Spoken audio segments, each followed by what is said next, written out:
on quitte 2012 et on avance vers 2013. Mesdames et messieurs, alors la vue d'ensemble sur le budget, primitif 2013, budget principal, puisqu'il y a des budgets annexes après. Il s'équilibre, bien entendu, en dépenses et en recettes à l'intérieur de chaque section. Pour le fonctionnement, le niveau d'équilibre est de 11 948 447 000. La section d'investissement, 8 491 603 000. Alors, le fonctionnement, on en a beaucoup parlé, je ne vais pas y revenir. À fiscalité inchangée, les charges courantes ont été maîtrisées, l'épargne est supérieure à 2 millions, on l'a vu, les investissements, on en a parlé également, et un programme d'investissement important qui a été vu et redébattu. Donc on peut passer au suivant. Donc la section de fonctionnement, le montant, vous l'avez là. Ensuite, Antoine. Bon, alors là, vous avez la vue d'ensemble. D'un côté les dépenses, de l'autre côté les recettes.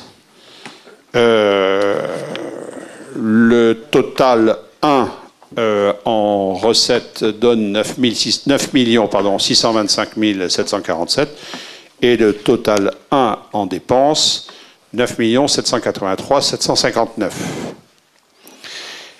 Nous ferons un virement à la section de fonctionnement de 2 164 688 et bien sûr le report de 2012 pour le budget 2013 est de 2 322 700 qui s'ajoute aux recettes du total 1. Suivant. Alors, une remarque importante, la section de fonctionnement a une augmentation de 9%, ce qui comme ça peut paraître important, mais ça mérite deux explications qui expliquent ces chiffres-là. D'abord, sur le fonctionnement que je vais qualifier d'ordinaire, il n'y a pas d'augmentation. Par contre, nous avons donc comptabilisé, parfois on comptabilise des recettes nouvelles, mais parfois il y a aussi des dépenses exceptionnelles. Parmi celles-ci, il y a la dotation aux amortissements qui a considérablement augmenté. Alors, je ne vais pas rentrer dans ce détail technique, mais tout de même de dire le minimum. C'est que quand une collectivité, d'une certaine façon, il y a des analogies avec les entreprises, quand la comptabilité avance d'année en année, eh bien, nous traitons les amortissements et en considérant, bien sûr, que les chiffres que nous avons des années précédentes sont exacts. Or, quand nous avons repris la gestion, nous avons d'abord détecté un certain nombre d'anomalies qui ont fait l'objet d'un tiré à part, je ne vais pas y revenir, mais j'ai demandé au service de bien vouloir vérifier tous les chiffres, y compris ceux des amortissements. Et pour ça, il fallait comparer d'un côté, chez nous, des lignes, des durées, des amortissements, et pour vérifier que tout était bien comptabilisé. Et puis il fallait parallèlement faire ce travail à la trésorerie pour être certain que les deux comptabilités étaient bien en phase. Ça a demandé énormément de temps, et la dernière information que nous avons eue, qui est transmise par la trésorerie principale, ça date du 4 octobre de l'année dernière, a révélé quelque chose, et ensuite nous a indiqué que le travail n'était pas terminé. Donc on n'est pas au bout de cette démarche-là, mais d'ores et déjà, la trésorerie nous a fait la remarque qu'il y a un certain nombre d'amortissements qui, dans les années 2007-2008, n'avaient pas été comptabilisés et qu'il nous faut bien sûr réintégrer. C'est quelque chose que nous n'avions pas prévu, mais c'est la comptabilité et bien sûr, nous allons le faire maintenant. La deuxième charge extrêmement importante est liée à un dossier que je pense beaucoup de personnes ici connaissent, c'est celui de l'OGEC. L'OGEC, c'est l'école privée, et il y avait une procédure qui durait depuis fort longtemps entre l'école privée Jeanne d'Arc et la commune, suite à des désaccords que je ne vais pas réouvrir aujourd'hui parce que les partis, et en particulier l'OGEC, je ne veux pas mettre de fleurs à l'équipe municipale, je vais simplement considérer la position responsable du conseil d'administration de l'OGEC. Nous avons fini par trouver un terrain d'entente sur un conflit qui potentiellement faisait porter sur la commune des risques très lourds, puisque tout de même, je le précise, ne serait-ce que les données telles que nous les avions de différents rapports d'experts et les réclamations qui nous étaient formulées, cela conduisait à une demande qui pouvait paraître justifiée de la part de l'école. Encore une fois, je ne veux pas réouvrir un débat, mais qui se montait à plus de 1 100 000 € Et si on y ajoutait intérêt moratoire et éventuellement pénalité, je pense que la somme aurait été beaucoup plus importante. Et peut-être au maximum, je pense qu'on se serait défendu, mais au maximum, la commune risquait de devoir payer un montant de l'ordre de 1,2 million, 1,3 million €. Je rappelle que c'est bien sûr un peu moins que la taxe d'habitation, mais c'est quand même une somme énorme. Et je le redis, nous avons eu une discussion responsable avec le conseil d'administration de l'OGEC, et nous avons trouvé un terrain d'entente qui, je crois, est respectueux des intérêts des uns et des autres. Alors je peux simplement en dire deux mots. Il y avait une situation où, compte tenu d'une convention signée il y a fort longtemps, certains dans la salle, je pense, s'en souviennent, cette convention ne prévoyait pas, en tous les cas c'est comme ça que la municipalité l'interprétait, ne prévoyait pas de subvention pour financer le coût des enfants de maternelle, uniquement les enfants d'école élémentaire. Donc c'était une divergence importante. Il y en avait d'autres, et ayant conduit les négociations, j'ai fait une proposition qui a été acceptée, je crois, par l'ensemble des élus de la majorité. En tous les cas, je n'ai pas entendu de voix discordante, qui consiste à acter le fait qu'à l'école Jeanne d'Arc, il y a des enfants qui vont à l'école élémentaire, mais aussi à l'école primaire, et au fond, par souci d'égalité entre les écoles et surtout entre les enfants, de donner la même contribution chaque année aux enfants des écoles publiques et aux enfants des écoles privées, qu'ils soient en élémentaire ou en maternelle. C'est ajouté à ça un dédommagement, après on peut toujours en discuter, mais ça a fait l'objet d'un accord, donc je ne reviens plus dessus, un dédommagement pour des frais importants de justice que l'école OGEC avait eu, et à l'arrivée, eh bien, aujourd'hui, il n'y a plus de conflit entre l'OGEC et donc l'école Jeanne d'Arc et la municipalité. Il y a une situation qui est saine et qui, je crois, répondra à l'attente de tout le monde. Je profite de l'occasion pour dire qu'il y avait un certain nombre de dossiers importants sur le plan juridique et des contentieux avec des entreprises en particulier, plus celui-ci, et qu'à l'heure où nous parlons, il n'y a plus aucun dossier contentieux d'importance à la ville, que tous ont été réglés. Voilà ce que je voulais expliquer sur ces deux points. Ensuite, alors, la hausse des dépenses, les 9% sont là, liés à ce que je viens d'évoquer. Suivant. La structure des dépenses de fonctionnement, c'est 50% les charges de personnel. C'est proportionnellement moins que l'année dernière, mais les proportions, il faut regarder les deux facteurs. Et donc, il y a des évolutions, mais vous le verrez tout à l'heure, elles sont plutôt à la baisse qu'à la hausse. Et puis, les autres dépenses principales sont les charges à caractère général et de gestion courante. Ensuite, les dépenses de fonctionnement, elles sont en augmentation de 4%, mais là encore, il y a des explications. C'est que cette année s'achève un contrat avec un délégataire pour l'éclairage public, et nous sommes dans une période transitoire où il nous va falloir porter en section de fonctionnement des coûts qui autrefois n'y étaient pas. Donc c'est simplement un déplacement, ça ne change pas au fond les dépenses de la ville, simplement ça gonfle la ligne du 011, mais par contre ça en allège une autre. Les charges de personnel, elles, augmentent de 1,5%. Je voudrais préciser à ce propos que le glissement annuel, eu égard au coût d'augmentation, d'une part du coût de la vie et d'autre part des salaires, fait que le glissement naturel est supérieur à 1,5%. Ce qui veut dire qu'en vérité, on est là face à une baisse de la masse. Bien sûr, tout est relatif, mais en tous les cas, l'équilibre et la constance affichée tout à l'heure se retrouvent ici. Les autres charges sont de 1 344 000. Suivant. Les charges de personnel, très très rapidement, parce que la question se pose souvent. Je pense que ces courbes ont un intérêt, mais pas simplement pour les Lambesquins, aussi pour les Lambesquins qui travaillent, enfin ceux qui travaillent et qui vivent ici ou pas. Mais vous avez ici l'évolution du nombre total d'agents, où on voit la période de restructuration pour mettre en place les politiques, et on voit ensuite la courbe qui aurait d'ailleurs plutôt tendance à baisser, ce qui est le cas. Ici, le nombre de fonctionnaires qui, de la même façon, atteint son asymptote.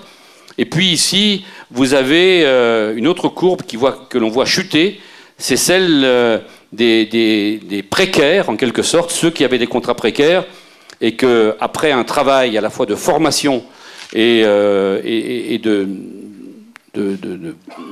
d'évolution au sein de la société, de la municipalité, nous avons finalement régularisé pour améliorer la situation sociale de l'ensemble de la collectivité. Ensuite, ça, ce sont alors après, je sais que c'est facile de critiquer, mais là encore, ce sont des chiffres que tout le monde peut retrouver sur le net, et donc on ne les invente pas. Ce sont des chiffres officiels. Vous pouvez aller sur celui du ministère concerné, et là, il ne peut pas y avoir contestation. Vous avez le ratio par habitant qui est ici en rouge sur le plan régional, le ratio par habitant sur le plan départemental, et vous avez ici le ratio à Lambesc. Voilà. Alors, il y a toujours cette rupture, qui est la rupture, en fait, des choix politiques que nous avons faits, qui fera l'objet probablement de débats plus tard, mais ceci explique cela. Et ensuite, on voit bien qu'on est plutôt, d'ailleurs, à la stagnation, voire légèrement à la baisse. Et la suivante. Ça, c'est comparé, on va vite passer, il est tard. C'est comparé avec des villes, ce sont les mêmes villes, c'est le même panel de villes qui nous entourent. Les villes sont au-dessus, Lambesc est en dessous, on ne va pas le redire, je crois que tout le monde a bien compris. Par contre, les charges, je voudrais m'arrêter une seconde sur ces charges parce que tout le monde n'a pas conscience de la façon dont ce chapitre est réparti et ce qu'il comprend. Et je voudrais en particulier marquer l'importance, parce que ça traduit une réalité à la fois économique et politique. Il y a la part accordée aux subventions de cette ligne-là qui est à peu près du tiers. Il y a la part du CCAS qui, durant notre mandat, a sensiblement augmenté, et ça correspond à une réalité, une nécessité. Et puis, il y a quelque chose qui n'est pas connu, mais avoir l'avantage du service incendie à la ville, ça a un coût que l'on ne contrôle pas et qui est quand même très très important, qui représente 29% de ses charges. Ensuite, les conclusions du dossier OGEC, je l'ai donné tout à l'heure, on va vite passer. C'est réglé, on est content, je remercie les responsables. La section de fonctionnement, les recettes. Alors là, les recettes sont en hausse de 7% par rapport à 2012, pour la raison que j'évoquais tout à l'heure, c'est-à-dire le travail fait pour gagner les 420 000 de DSC. Alors, il faut quand même faire une remarque, c'est que tout ça c'est le fruit d'un travail mené par les adjoints en finances, les services et tous les élus qui sont concernés. Ça ne tombe pas du ciel tout seul. Donc les recettes en augmentation, on l'a vu avec en particulier les impôts et taxes qui sont là. Ensuite, la répartition donc des recettes de fonctionnement. Il y a les impôts et taxes qui sont là, dont les reversements de la CPA, et il y a ici toutes les dotations et participations diverses.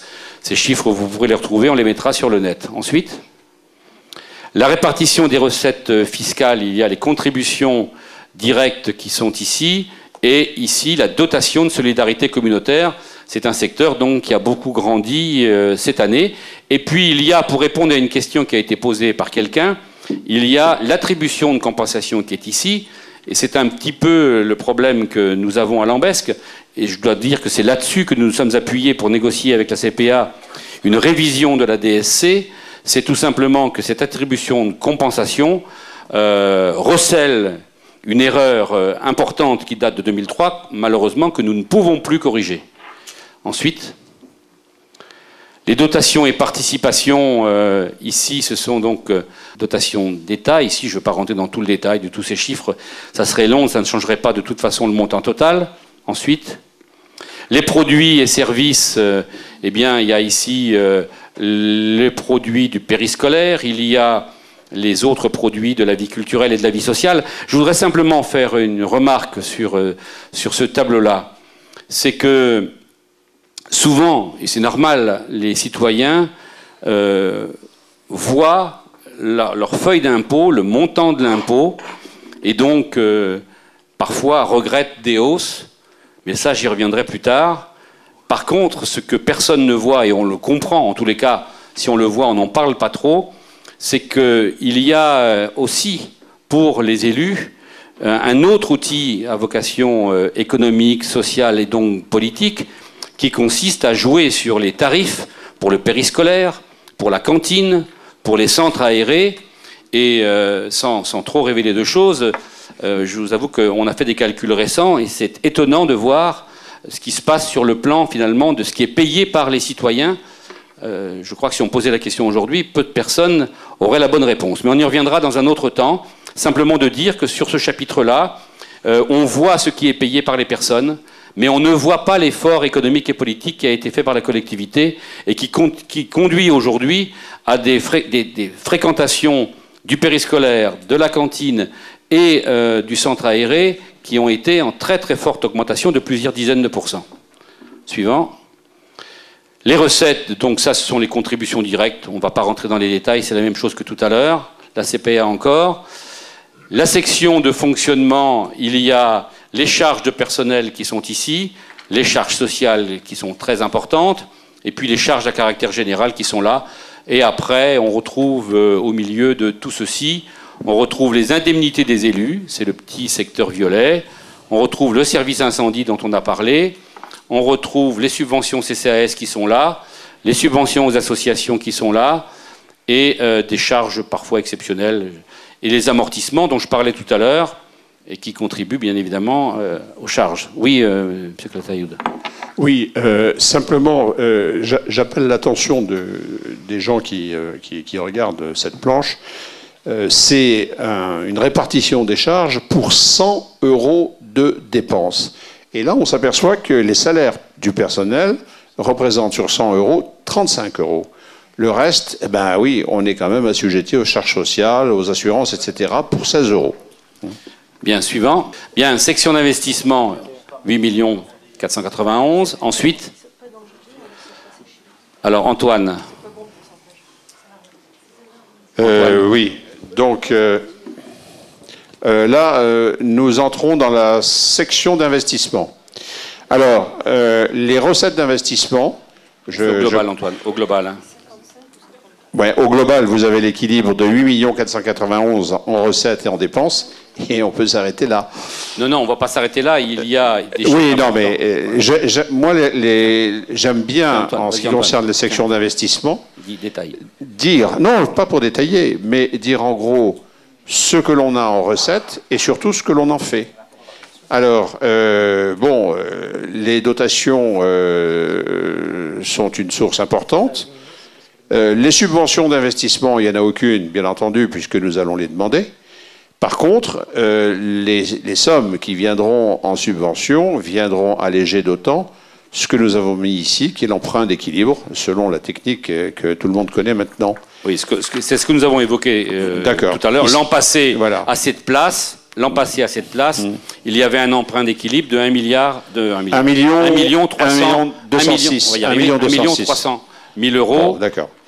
Et c'est là où, à la fin d'année, on est arrivé à plus 300 au lieu de moins 1,3. Les dotations, c'est notamment le FCTVA et la TLE. Ensuite, vous avez ici 683 000 euros, c'est la dotation aux amortissements qui vient de la section de fonctionnement.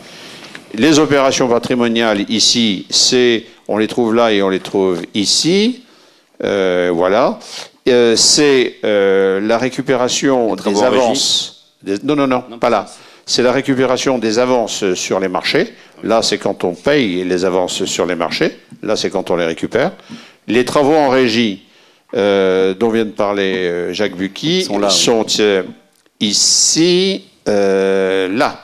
C'est une dépense de la section d'investissement, tout simplement parce que cette section paye la construction des investissements, des murs, enfin tout ce qui est investissement, qui ont été faits par les services techniques. Donc elle prend sa dépense, puisqu'elle crée des biens, et elle donne l'équivalent en recettes dans la section de fonctionnement pour indemniser les services techniques qui ont dépensé du personnel et des tas de choses pour faire l'investissement.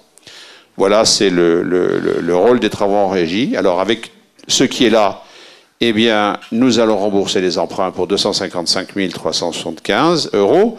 Nous allons avoir des constructions d'immobilisation pour 3,8 millions. Et les investissements courants, 1,8 million. C'est toutes les opérations d'investissement dans le détail de la Bible budgétaire. Là, ici, on a Saint-Louis, du chauffage, hôtel de ville, et puis les restes à réaliser, et un total de 8 491 000. Voilà. Merci. Suivant. Les opérations d'investissement, on en a déjà parlé tout à l'heure, je ne vais pas le redire, je pense que vous avez tout, mais rapidement, le foyer-restaurant, le square Roulin, la rénovation Sévigné-Médiathèque, l'extension de la Ventarelle, la place du Ré-Martyr, le COSEC, le Carré musulman, les jardins familiaux, et puis les projets qui sont lancés et qui vont continuer d'avancer, qu'on a évoqués également. Ensuite, les bâtiments, il y a d'autres travaux que les grands qui ont été indiqués, ce sont des petits et des moyens. Je ne vais pas tous ça, c'est les lister, investissements, les investissements non structurants. Non structurants, oui. Ensuite, idem. Toujours des opérations d'investissement, mais non structurants. Des travaux de voirie et de pluvial. Le square Saint-Louis, c'est celui qui est au rond-point près des pompiers et Carrefour. Oui. Les travaux longs et compliqués, mais qui avancent au rythme de la DRAC pour l'église Notre-Dame, la chapelle Saint-Michel et l'orgue. Ensuite, la nouvelle école de musique, ça c'est un projet important, ça fait longtemps que les Lambesquins attendent que l'école de musique quitte l'école Van Gogh. Il y a un conflit d'usage qui est un peu compliqué, donc ça va être fait cette année. Le cinéma numérique, on en a entendu parler, c'est une opération qui est budgétée pour donc 2013. Il y aura le cinéma numérique à Lambesc et l'équipement des bâtiments culturels qui se poursuit, ainsi qu'une acquisition foncière. Je n'ai pas le détail de l'acquisition foncière, pardon. Voilà pour le budget. Alors, il n'aura échappé à personne qu'il n'y a pas de hausse d'impôts, mais on va revenir au débat. Le nombre d'emplois précaires, en norme, ça reste toujours 40. Alors, certes, les embauches ont été faites en fonctionnaires, mais le nombre d'emplois précaires demeure être 40. Donc, il n'y a pas de changement de ce côté-là. C'est ce qui m'est apparu sur la diapositive. Vous avez raison, ça mérite une explication. Donc, c'est pas la peine de laisser supposer que tout est merveilleux ici, quoi. Non, mais sûrement, je vais vous donner une réponse technique parce qu'elle est très simple, la réponse. Non, mais c'est une réalité, quoi, c'est tout. La technique, oui, alors, si vous me permettez, monsieur Ramon, vous avez été maire de cette ville et je pense que vous savez que nous ne pouvons pas régulariser comme nous le souhaiterions les contrats des personnes qui travaillent moins de 800 heures par an. Et je le signale, nous avons eu une réunion à ce propos, parce que c'est un sujet qui nous préoccupe.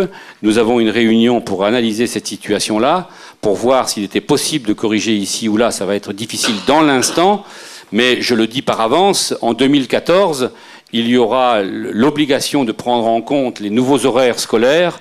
Et là, vous verrez, pour certaines personnes, on passera la barrière des 800 heures.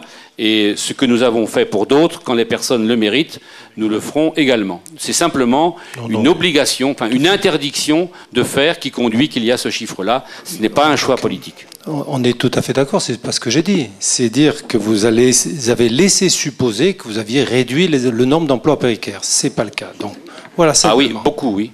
Mais bon. 40, il en reste 40. Bon. Mais ce que nous ne pouvons pas pour les raisons. Non, mais tout le monde a les mêmes impossibilités. Donc vous n'avez rien fait de plus que d'embaucher des fonctionnaires. Et c'est tout. Non, pardonnez-moi, mais vous aviez.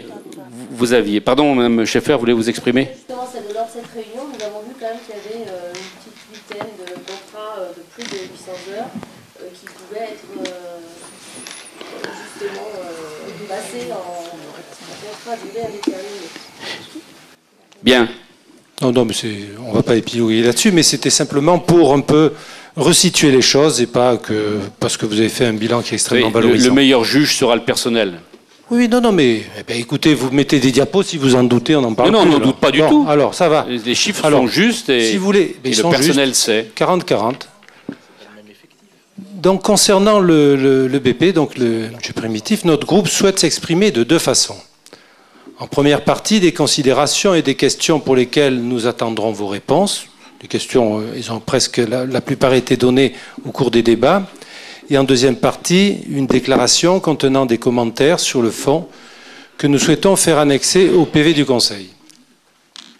Tout d'abord, sur la forme, la présentation du BP, là, force est de constater que vous maîtrisez parfaitement l'exercice.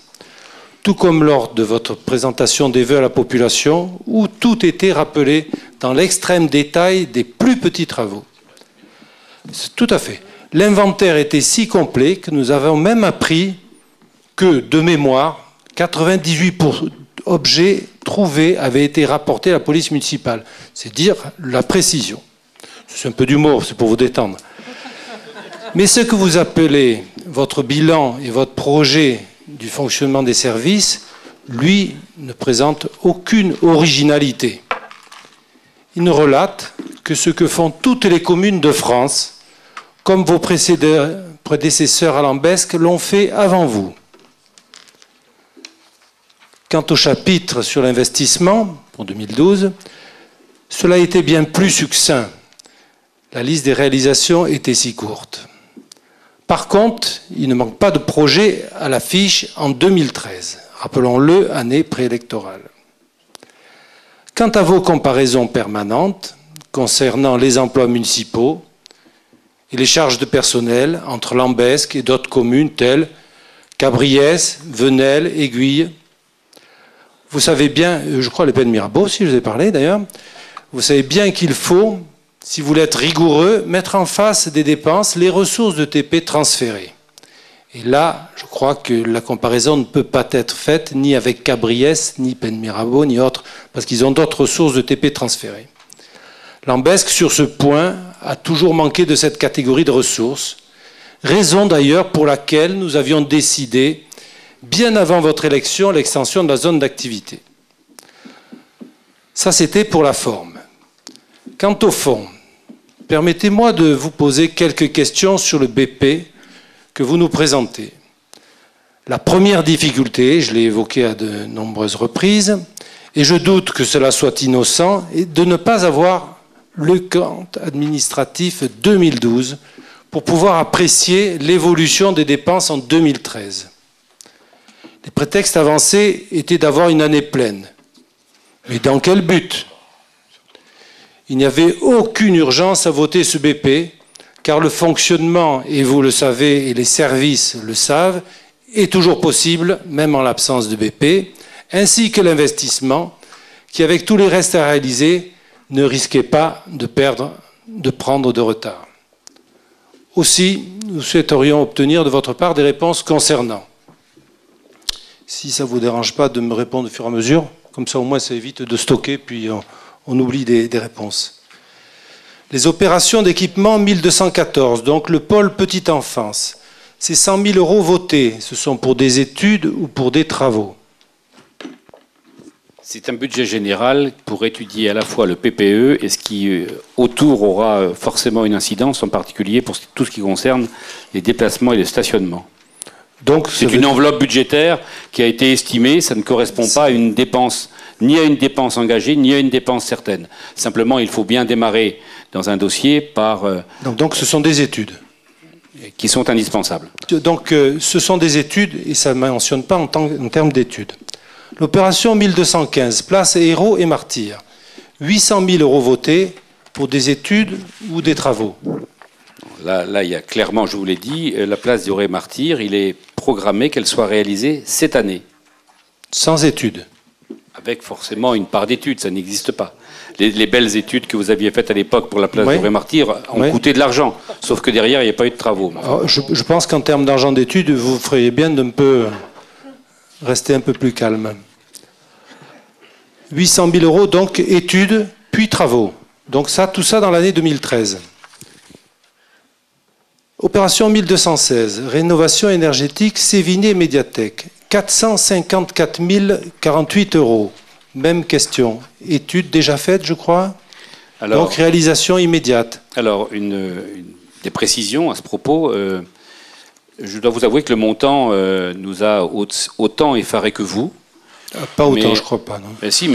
On a un seuil de sensibilité beaucoup plus bas, nous. Oui, peut-être aussi une différence, c'est que le dossier, si vous le voulez bien, M. Ramon, je vous le procurerai, vous l'analyserez, et puis vous ferez comme nous avons essayé de faire et comme nous avons fait, essayer de le critiquer pour faire des économies. Eh bien, je dois vous dire que l'étude est de grande qualité. Ah bah ça...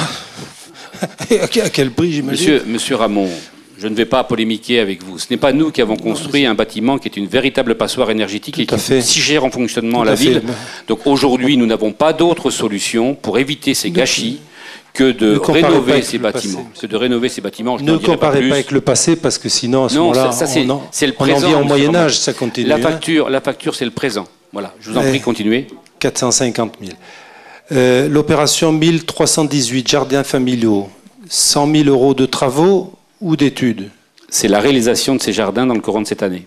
Réalisation sans études, sans rien du tout? Il y a une partie des études qui est faite, il restera probablement un morceau d'études à faire, mais aujourd'hui c'est comme pour la ligne... Et vous pouvez en parler un petit peu aux Lambesquins qui sont ici, parce qu'ils sont intéressés. Je vais laisser Madame Meunier en parler. Depuis le forum des associations de 2000... Pas beaucoup communiqué 9 ou 10, il y a eu une présentation de ce que ça pouvait être, des Lambesquins qui sont intéressés à cette question, qui ont été invités à des réunions pour élaborer quelque chose sur Lambesque. Il y a eu une demi-journée entièrement consacrée à la visite du site et ce qu'on pouvait projeter dessus. Ensuite, il y a eu une étude de fait, qui a donc, alors moi je ne sais pas les termes techniques, on doit être à l'avant-projet sommaire ou quelque chose comme ça, voilà, on en est là. Ça a été suspendu faute de moyens au niveau des services pour pouvoir continuer, puisque pour essayer de garder le 0,12 dans des limites acceptables par l'ensemble du groupe majoritaire, eh bien, on a dû nous défaire de certains postes. Donc ça a été mis en suspens pendant 2 ans et j'ose espérer que cette année, ça va ressortir. Mais l'étude est faite. Enfin, il y a un complément d'étude, on va dire, pour une hauteur de peut-être de 20 000 € aujourd'hui et les 80 000 € donc pour la réalisation. Ce ne sont pas des équipements très importants hein, qu'il faut. C'est des petites maisonnettes pour les jardiniers. Pour l'équipement des jardiniers. Merci Jeanne. J'ajouterais pour compléter que si nous pouvons faire cette année et pas les années précédentes, c'est que nous avons l'opportunité d'une étudiante lambesquaine qui fait des études liées à l'activité de l'administration et qui est très intéressée par ce projet-là. Et on n'est jamais ravi de ne pas cher payer les stagiaires, mais c'est un autre débat. Simplement, il y a aujourd'hui des règles qui existent et cette stagiaire va prendre en charge ce dossier-là et je l'espère, avec l'aide de cadres de nos services, le porter à bien cette année. Voilà. Question suivante. Non, simplement, il est vrai que ce projet pose un peu problème. Vous n'avez pas du tout communiqué là-dessus, ou voire très peu dans vos revues successives. Donc les Lambesquins ne sont pas du tout au courant de ce qui va se faire dans un angle quand même de vision remarquable de la commune. Il faut le savoir. Ça a été sur le poste, ça y figure. Donc j'espère quand même qu'il y aura un regard très attentif, parce que si l'ABF, comme on dit entre guillemets, casser un peu les pieds sur Clair-Logis pour l'établissement d'un immeuble de bureau, j'espère que quand même là, il y aura une vision très attentive sur l'impact visuel qu'il y aura s'il y a des petites maisonnettes dans la plaine. Parce que quand on arrive de salon, ça fait partie des images et des points de vue remarquables. Donc c'était un simple point là-dessus.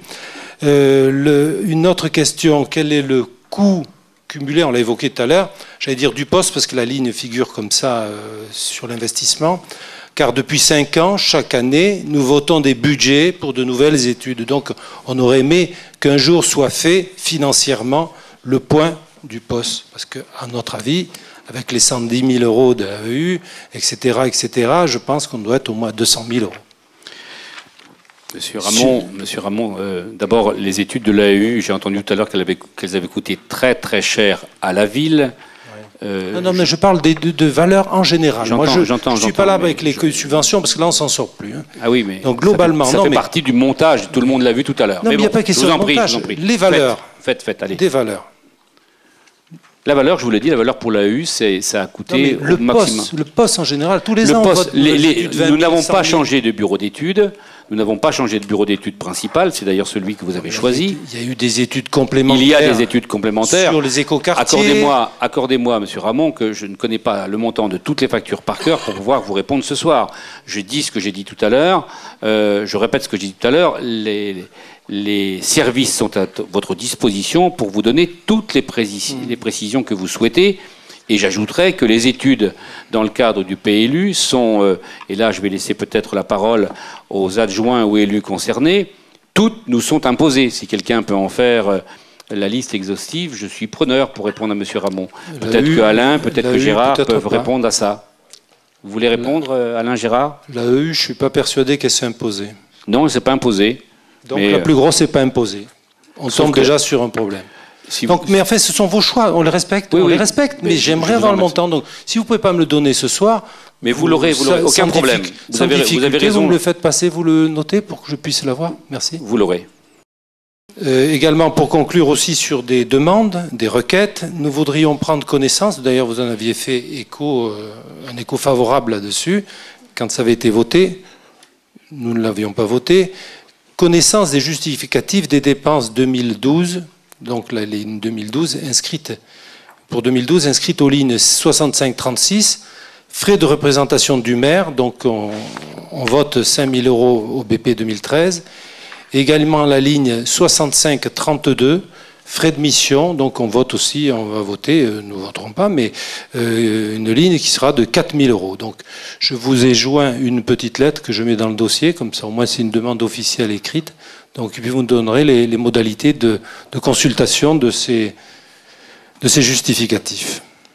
Je pense que vous n'y voyez pas d'inconvénient. Enfin, non seulement je n'y vois pas d'inconvénient, mais je serais, moi, assez curieux que les services me donnent les frais que M. Ramon pouvait avoir à l'époque pour travailler toute la journée, 15 heures par jour à la mairie.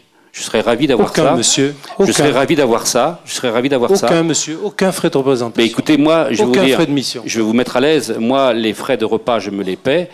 Beaucoup de frais personnels, je me les paie. Comme tout le monde. Et les frais de déplacement que j'ai quand je vais à Paris pour des missions importantes ou ailleurs. Pas de problème. Voilà, c'est tout. Il faut que les Lambesquins sachent tout. Bien sûr. Et sur ce sujet-là, croyez-moi, tous les Lambesquins ici présents peuvent venir voir toutes mes notes de frais. Non, ça n'a aucun problème. Mais je trouve que c'est à la limite de l'indécence. Pourquoi ? Parce que tout simplement, c'est là pour le coup, je le dis, douter de l'intégrité de quelqu'un quand on doute d'un certain nombre de dépenses. Monsieur, je n'accepte pas cette remarque. Quand vous avez fait votre revue un an après sur la gestion municipale passée, que vous avez écrit des choses qui laissaient le doute, croyez-moi qu'on s'en souvient. Surtout, d'autant plus qu'on n'a pas eu le droit de réponse. Vous avez fait un petit camouflet en faisant des revues extraordinaires, exceptionnelles. On n'a pas pu avoir le droit de réponse. Et vous avez très bien joué, je vous en félicite. Mais néanmoins, vous n'allez pas vous attendre à plus de clémence quand même que ça.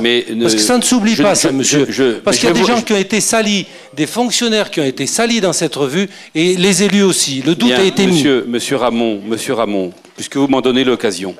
C'est tout. Puisque vous m'en donnez l'occasion, mais je trouve, monsieur Ramon, je trouve légitime, je termine ma phrase, je trouve légitime que vous souhaitiez répondre à ce tiré à part. Je dirais deux choses simplement. La première, c'est que ce que nous avons in fine découvert en termes de comptabilité... Je vais terminer ma phrase si vous le voulez bien. Allez-y, on la connaît de toute façon. Mais si vous voulez bien, je vais aller jusqu'au bout. Je vais vous donner l'opportunité de réagir. La première chose que je voulais dire, c'est que la réalité découverte a posteriori, y compris ce problème d'amortissement que j'évoquais, était plus importante encore que ce que nous avions dit. Donc nous avons dit les choses à minima. Et la deuxième chose, monsieur Ramon, quand vous le souhaiterez, plus tard, parce que là, en ce moment, c'est un peu compliqué, je vous invite à un débat public sur ce sujet-là.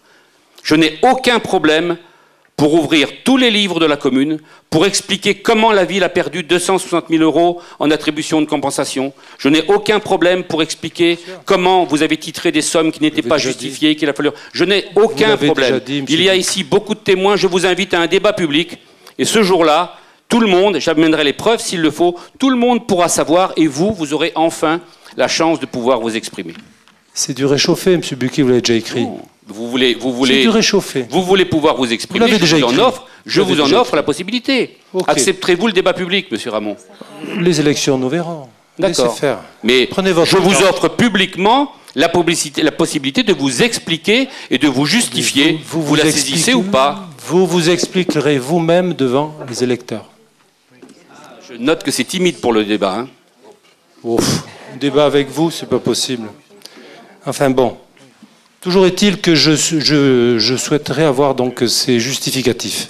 Contrairement à ce que, si ça vous offusque, tant pis. Ça ne m'offusque pas. Ça ne m'offusque pas. Il y a la transparence et tous les Lambesquins peuvent le demander. Donc parfait. C'est le mode de fonctionnement. Je représente une partie des Lambesquins, donc je... Mais vous aurez le droit à la transparence sans aucun problème. Sans aucun problème. Parfait. Donc je vais vous lire donc la déclaration donc du groupe, puisque vous avez répondu aux quelques questions que nous souhaitions avoir, donc que nous souhaitons voir annexées donc au PV du Conseil municipal. Donc le BP que vous nous présentez mérite toujours les mêmes remarques que les années précédentes. Il est inflationniste et ne prend pas en compte la crise et les difficultés de vos administrés. Lambesc ne connaît toujours pas la crise, alors que de très nombreuses communes et collectivités territoriales ont réduit leurs dépenses de fonctionnement par décence et par solidarité. On peut dire que ce BP manque beaucoup de social. Cette année, grâce à de nouvelles ressources de la CPA, vous auriez pu facilement alléger la charge fiscale de la commune. La bonne gestion, c'est aussi de savoir s'adapter aux situations devenir difficiles. Le BP que vous présentez n'est rendu possible que grâce à la situation financière, vous avez critiqué, mais qui a été laissée par vos prédécesseurs. Je dis bien vos prédécesseurs. Situation que vous avez abondamment critiquée, mais dont vous avez profité et qui vous a permis de vous prétendre bon gestionnaire aujourd'hui. Vous aurez su, au cours de ces 6 budgets, amputer les réserves financières de la commune pour assurer un budget de fonctionnement en hausse de plus de 70%. Vous avez augmenté la fiscalité communale par dogme et sans justification budgétaire. Vous vous attribuez un bas niveau de dette alors que vous n'y êtes pour rien. C'est même un signe de votre inaction en matière d'équipement public, car vous l'avez toujours dit, et à juste titre, que les lourds investissements doivent être financés par l'emprunt. Ce BP 2013 montre bien que vous n'avez pas tenu compte de ces remarques, car vous nous présentez un budget de fonctionnement toujours en hausse et un budget d'investissement en montant, hors travaux d'entretien, comparable à celui de la ville de Salon de Provence.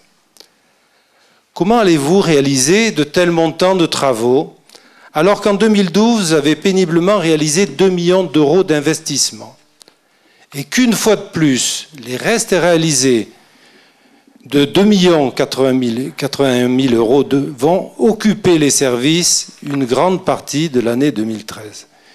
Une fois de plus, ce budget n'est qu'un affichage totalement déconnecté de la réalité, et ça a déjà été dit tout à l'heure, année électorale oblige.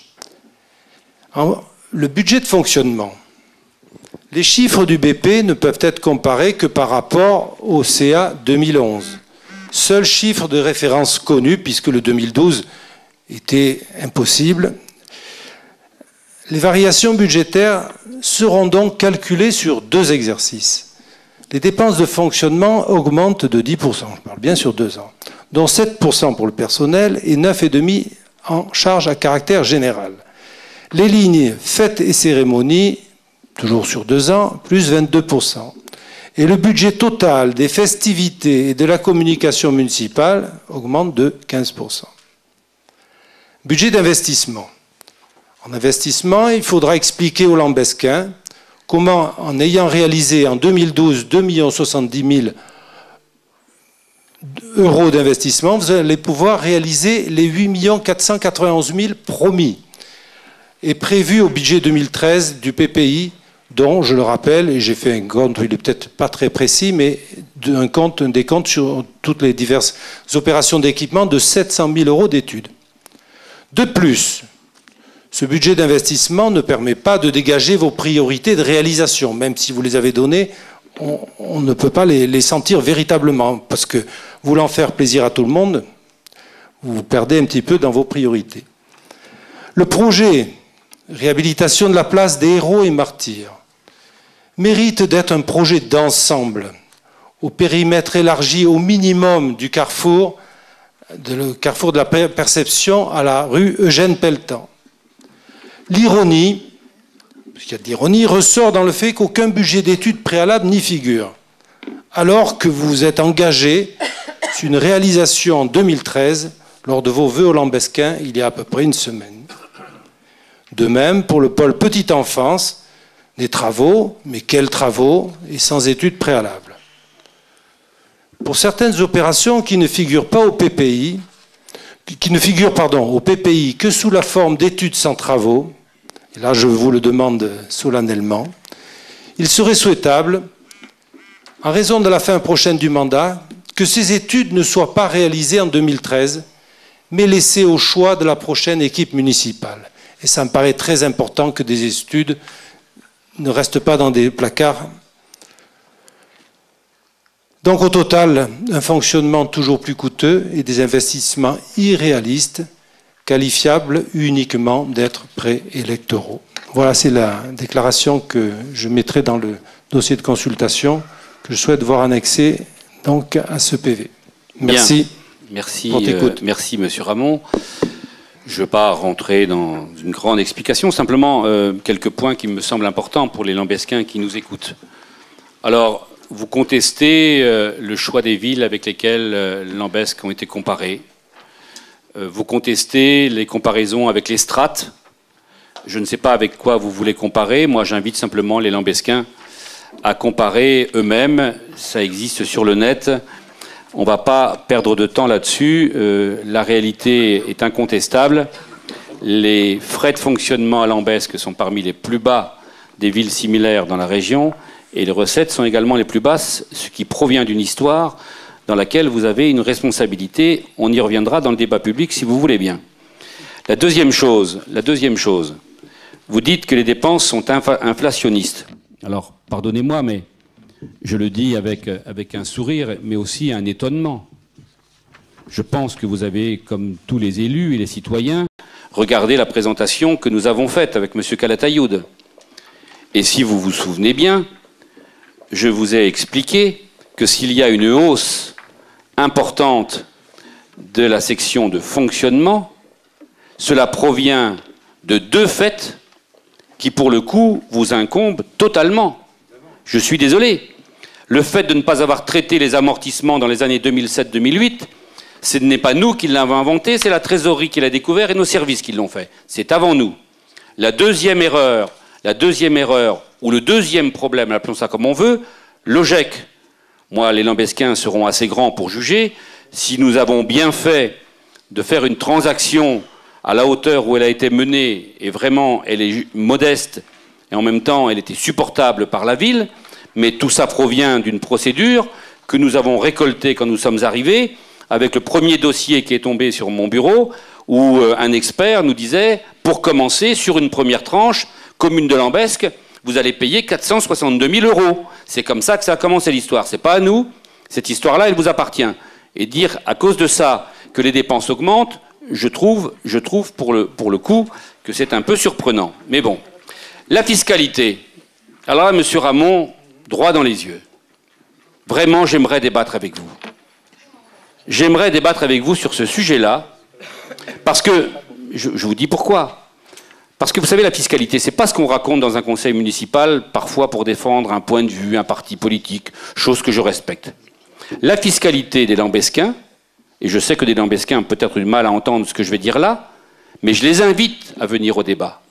Et moi, je voudrais qu'on rentre dans le détail de ce qui est payé par les Lambesquins aujourd'hui et de ce qui a été des augmentations d'hier et d'aujourd'hui.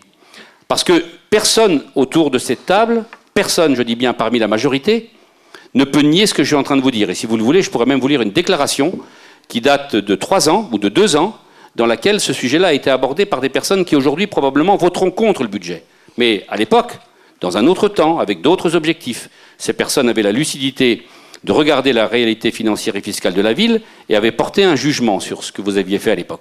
Alors, je ne vais pas aujourd'hui débattre je prends rendez-vous et comme témoin les Lambesquins ici présents, et vous verrez que la fiscalité n'est pas un sujet qui se manie comme ça simplement par une hausse de 12% à un moment, c'est quelque chose de plus compliqué que ça, avec des résultats très tangibles qui se comptent en euros pour les Lambesquins, et ça, on en parlera plus tard.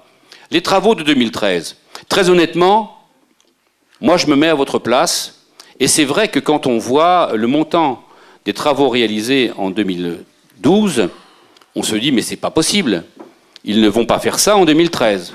Je vous comprends, mais si vous permettez, je vais vous donner d'abord des explications, puis ensuite un rendez-vous. D'abord, l'explication, c'est que, je l'ai souvent dit, alors peut-être que tout le monde ne l'a pas entendu, et peut-être que certains ne l'acceptent pas, mais c'est quand même une réalité. Nous avons mis du temps à restructurer ces services, à mettre des politiques en place, à recruter, à mettre des organisations, des procédures. Vous avez déjà dit tout ce que vous aviez à dire, et moi aussi, donc on ne va pas insister sur ce plan-là. Le deuxième sujet, celui du temps passé à faire des études, j'ai entendu beaucoup de critiques. Mais vous savez, si les Lambesquins sont curieux, je les invite à revenir aux procès-verbaux. Moi, je les lis, je les ai lus aujourd'hui. Les procès-verbaux de l'époque sur ces sujets-là. Je vous promets que ce que j'entends ce soir, ici et là, et ce que je lis du procès-verbal de l'époque, mais il y a un monde entre les deux. Ce sont les mêmes personnes qui tiennent des propos diamétralement opposés. Ceux qui sont intéressés et curieux peuvent venir me voir, je leur ferai des copies des textes. Le procès-verbal des réunions du conseil municipal. Mais il y a 2 ans, 3 ans. Mais vous, peut-être pas, mais je continue pour expliquer. Nous avons... Monsieur Ramon, je vous ai écouté. Je vous ai écouté, je voudrais bien pouvoir m'exprimer jusqu'au bout. Donc je vous donne un morceau d'explication déjà, et l'autre morceau également, pardon de vous le dire comme je le pense, après tout nos convictions sont différentes, peut-être avez-vous raison. Je vous rappelle que vous avez perdu des élections et que donc tout le monde n'a pas pensé que vous aviez raison. Je ne prétendrai pas, moi, avoir raison, mais ce que je vous dis simplement, c'est qu'en notre âme et conscience, je dis bien notre, pas simplement la mienne, nous avons considéré qu'il était plus pertinent pour la ville, ça a été dit par beaucoup de personnes, beaucoup plus responsable pour la ville, de faire des études pour avoir une programmation qui nous permette de dérouler, pardonnez-moi de vous le dire, plutôt que de vendre des hectares de foncier et de les livrer à un promoteur. Je crois que les démarches sont différentes. Votre démarche a été simple puisque vous avez tout confié à un promoteur et vous avez effectivement rempli la caisse de la section d'investissement que nous avons transformée en travaux derrière. Il n'y a aucun problème là-dessus, la logique est claire.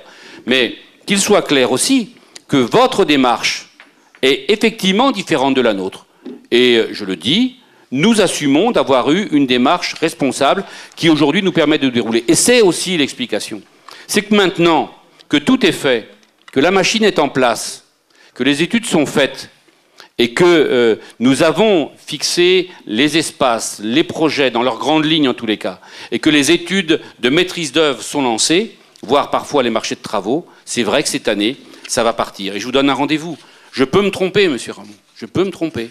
Et moi, je vous le dis, rendez-vous fin 2013, début 2014, et aujourd'hui, il y aura un procès-verbal. Mieux même, j'ai tenu à ce que cette séance importante pour les Lambesquins puisse être écoutée par tous. Le temps venu, on verra. Vous savez, si j'ai eu tort, les Lambesquins sont intelligents, ils jugeront et ils décideront. Et si j'ai triché, si j'ai menti, eh bien, ils seront responsables et j'assumerai les conséquences de ce que je vous dis ce soir. Simplement, et pour conclure sur ce point, moi, je suis serein, parce que je sais où en sont les services. Je suis les dossiers un par un. Je sais où en sont les marchés. Je les suis un par un. Je vais parfois même dans les réunions de chantier, sur tous les chantiers. J'y passe au moins 12 heures par jour dans cette mairie, donc les dossiers, je les connais. Et aujourd'hui, je vous le dis, les Lambesquins savent, et je ne vais pas en parler ici. Mais ce que je vous dis simplement, c'est que la certitude n'existe pas. Il peut y avoir un dérapage sur un chantier. Mais dans les grandes masses, je suis affirmatif ce soir. Je le dis devant les Lambesquins, le foyer restaurant sera terminé. L'école Ventarelle sera terminée. L'Estagnol, le programme d'Estagnol sera terminé. Badon-Villers sera terminé. La rue Mirabeau sera terminée. Vous savez, il y a un dossier sur lequel j'ai un doute. Et je vais le dire après tout aujourd'hui. C'est celui de la place des Héros et Martyrs. Parce que j'ai peur de ce que l'on peut trouver en ouvrant. Effectivement, j'ai peur. Mais, monsieur Ramon, faut-il, parce qu'on a peur, ne pas s'engager pour la ville alors que tout le monde attend? Moi, je fais le choix d'aller de l'avant. Effectivement, c'est plus difficile, plus risqué, mais je préfère cette situation-là parce que nous avons été élus, et j'ai été élu pour être responsable et faire que cette ville change. C'est le pari que nous faisons, on verra bien à l'arrivée. Pour ce qui concerne Héros et Martyrs, vous avez là encore raison, mais encore une fois, il vous manque la connaissance du dossier. Parce que si vous nous posiez la question, après tout vous l'avez peut-être fait, je vais vous répondre, vous devez savoir que M. Duval, qui suit ce dossier-là, sous bien sûr la conduite des élus, en particulier Alain Lagier, François Berga et pour une part Gérard Venel, nous travaillons sur une vision d'ensemble. Je ne vais pas vous en donner les détails, mais puisque tout est transparent, il n'y a pas que les factures de transparent, il y a les dossiers. Allez voir les dossiers, demandez-les. Lambesquin, demandez les dossiers. Vous aurez tout ce que vous voulez et vous comprendrez avec quelle minutie on travaille sur ces dossiers-là. Mais la minutie, ça prend du temps. Mais rassurez-vous, la vision d'ensemble, nous l'aurons. Voilà, j'ai répondu pour ma part. Y a-t-il des personnes qui veulent s'exprimer? Monsieur Poriol. Oui, donc sur le budget. Donc, comme nous le disons déjà depuis de nombreuses années, au moins depuis 3 ans, on est en désaccord avec un certain nombre de points. Donc, je vais faire court parce que les débats sont suffisamment longs. Le groupe Lambesque Avenir va voter contre le budget. Nous nous sommes abstenus l'an dernier, mais nous n'avons pas été entendus. Donc, je vous renvoie aux déclarations que nous avons fait l'an dernier, qui sont qu'on pourrait reprendre pratiquement sur la même forme. Les choses n'ont pas changé. Nous regrettons que le budget de cette année en section de fonctionnement, si on ne prend pas le report à nouveau, ne soit pas équilibré. Il y a en plus la reprise sur amortissement de l'OGEC, qui est une bonne décision, le dossier OGEC, mais la reprise d'amortissement qui ne sert même pas, les 462 000 € ne servent même pas à équilibrer le budget, puisqu'on va finir à moins 158 000 sans le report à nouveau. Donc nous ne pouvons pas voter ce budget-là. En plus, je voudrais rajouter quelque chose par rapport à ce qui a été dit à la cérémonie des vœux à la population. Je ne sais pas à qui c'était adressé, mais tu nous as dit que certains se sentaient pousser des ailes. Alors, moi je dirais que nous nous sommes sentis pousser des ailes en début de mandat quand nous avons été élus. On a vite compris que nos ailes allaient être coupées. Donc on n'est plus sur cette philosophie-là maintenant. Voilà. Bien, Didier, je vais laisser à M. Calatayud le soin de répondre sur l'aspect technique. Je voudrais simplement, d'abord, je vois bien que quand j'ai parlé des ailes qui poussaient, j'ai été entendu. Je suis content, je ne me suis peut-être pas trompé. Et la deuxième chose que je voulais, c'est simplement comprendre, quand tu dis « nous n'avons pas été entendus », je pourrais savoir sur quoi? Oui, on a depuis plusieurs reprises, on s'est exprimé, que ce soit en réunion de majorité, en conseil municipal, même en tout début de mandat, quand on s'est réunis avec toi dès la fin de la première année de mandat, on s'est exprimé sur un certain nombre de charges de fonctionnement qui nous paraissaient trop élevées. On n'a jamais été entendu sur ce sujet-là. Donc au début, on a voté quand même le budget. L'an dernier, on s'est abstenu sans s'opposer réellement, puisqu'une abstention, ce n'est pas une opposition ferme. Cette année, on a décidé, pour monter d'un cran encore, de s'opposer fermement en votant contre ce budget. Bien, merci Didier. Moi, je trouve très intéressant cette remarque, et comme je savais qu'elle allait être faite, je me suis un peu penché sur les dossiers. Et en me penchant sur les dossiers, j'ai fait effectivement le constat que pour la première fois l'année dernière, ou il y a 2 ans, vous êtes abstenu sur le budget. D'accord? Et j'ai ressorti votre déclaration, c'est pas la mienne, c'est la vôtre, hein, d'accord? Les élus de notre groupe sont bien entendu... pardon, je vous prie de m'excuser, on voit mal. Ont bien entendu... Je n'arrive pas à lire le mot. Oui, ont bien entendu la note introductive de ce DOB. Quand nous avons fait campagne, Lambesc-Avenir ne mesurait pas la gravité de la situation dans laquelle la municipalité présente avait laissé la commune. Erreur grave, erreur de bilan, dossier financier lourd, précédente bien sûr. Erreur grave, dossier financier, conséquences graves pour la commune, temps de retard dans l'organisation de la cité et des besoins pour répondre aux attentes des Lambesquins. Ça, j'ai pas terminé la lecture. C'est pourquoi nous avions promis de ne pas augmenter les impôts. Nous comprenons l'impasse dans laquelle se trouve aujourd'hui la commune, impasse qui rend inévitable une augmentation de la fiscalité. Dès la fin de la première année du mandat, Lambesc-Avenir a relevé les risques financiers liés à la politique mise en place. Avoir autant de projets sur une si courte durée ne pouvait pas avoir comme issue qu'une augmentation de la masse salariale. C'est pourquoi, dès le vote du budget 2010, nous avions alerté le conseil municipal sur les dépenses de fonctionnement. Donc, moi je note... Simplement, il faut s'en souvenir, que, hormis pour les raisons qui viennent d'être dites et qui ne nous concernaient pas, vous avez voté tous les budgets. Et je crois que là, il faut être responsable. Je ne critique pas parce que je pense que vous avez bien fait. Maintenant, aujourd'hui, vous avez une position différente. Alors, on peut se référer, effectivement, au problème des recrutements. Alors, là aussi, je me suis livré à un petit travail. Et les recrutements, je les ai. Je parle des plus importants, ils sont une dizaine. Sur le premier, vous êtes 6, 5 ont voté pour, 1 a voté contre. Sur le deuxième, 5 ont voté pour, 1 a voté contre.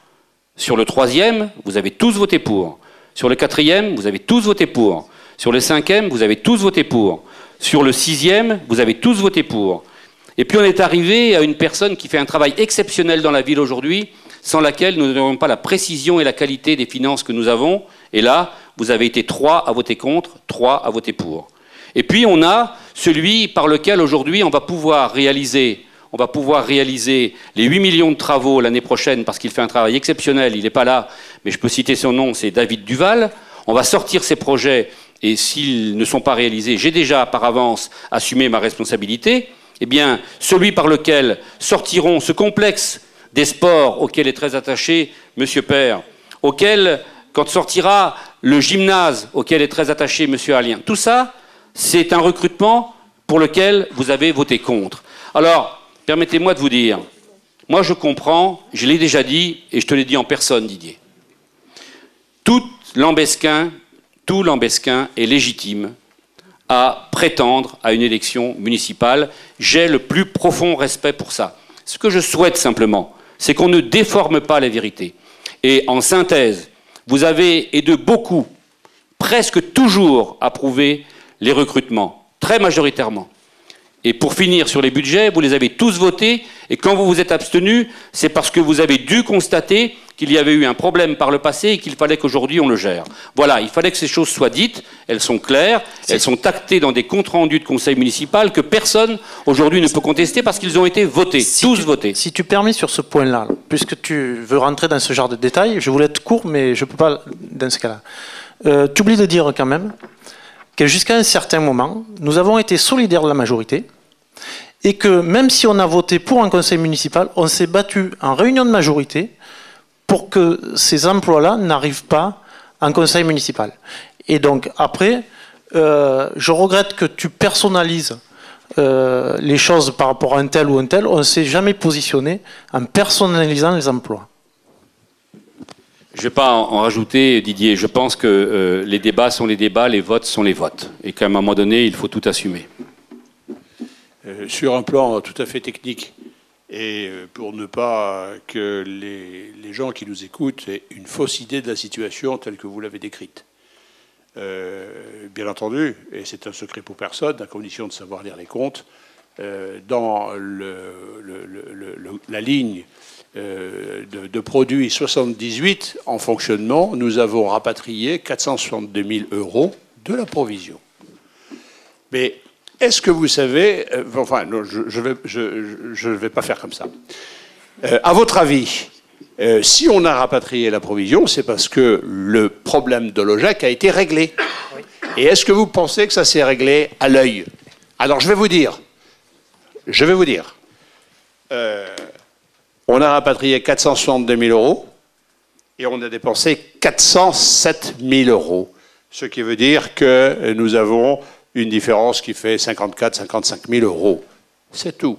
Voilà, ne faites pas croire que malgré 462 000 de rapatriement, on est encore en déficit. Si nous sommes en déficit, c'est parce que les 158 euros, vous avez, c'est le dépassement des amortissements, pointe à la ligne et c'est tout. Hein. Ce que je voulais simplement dire, c'est que pour équilibrer un budget, c'est dommage qu'on essaye d'utiliser une reprise sur provision qu'on n'aura plus l'an prochain. Mais monsieur, voilà, la provision, elle a été faite pour éponger des dettes. Donc cette reprise de provision, elle n'est pas sèche à plus 462 000. Ça fait plus 462 000 moins 407 000. Oui, d'accord. Voilà, et c'est le solde seulement qui compte. Mais s'il avait été provisionné le double, c'est qu'on aurait pu avoir à payer le double. S'il y avait une provision autant, c'est que... Non, M. Poriol, vous n'étiez pas là, mais je peux vous dire que les provisions, ça se constitue, et puis ça se gère. La première provision qui a été constituée, elle faisait plus de 600 000 euros.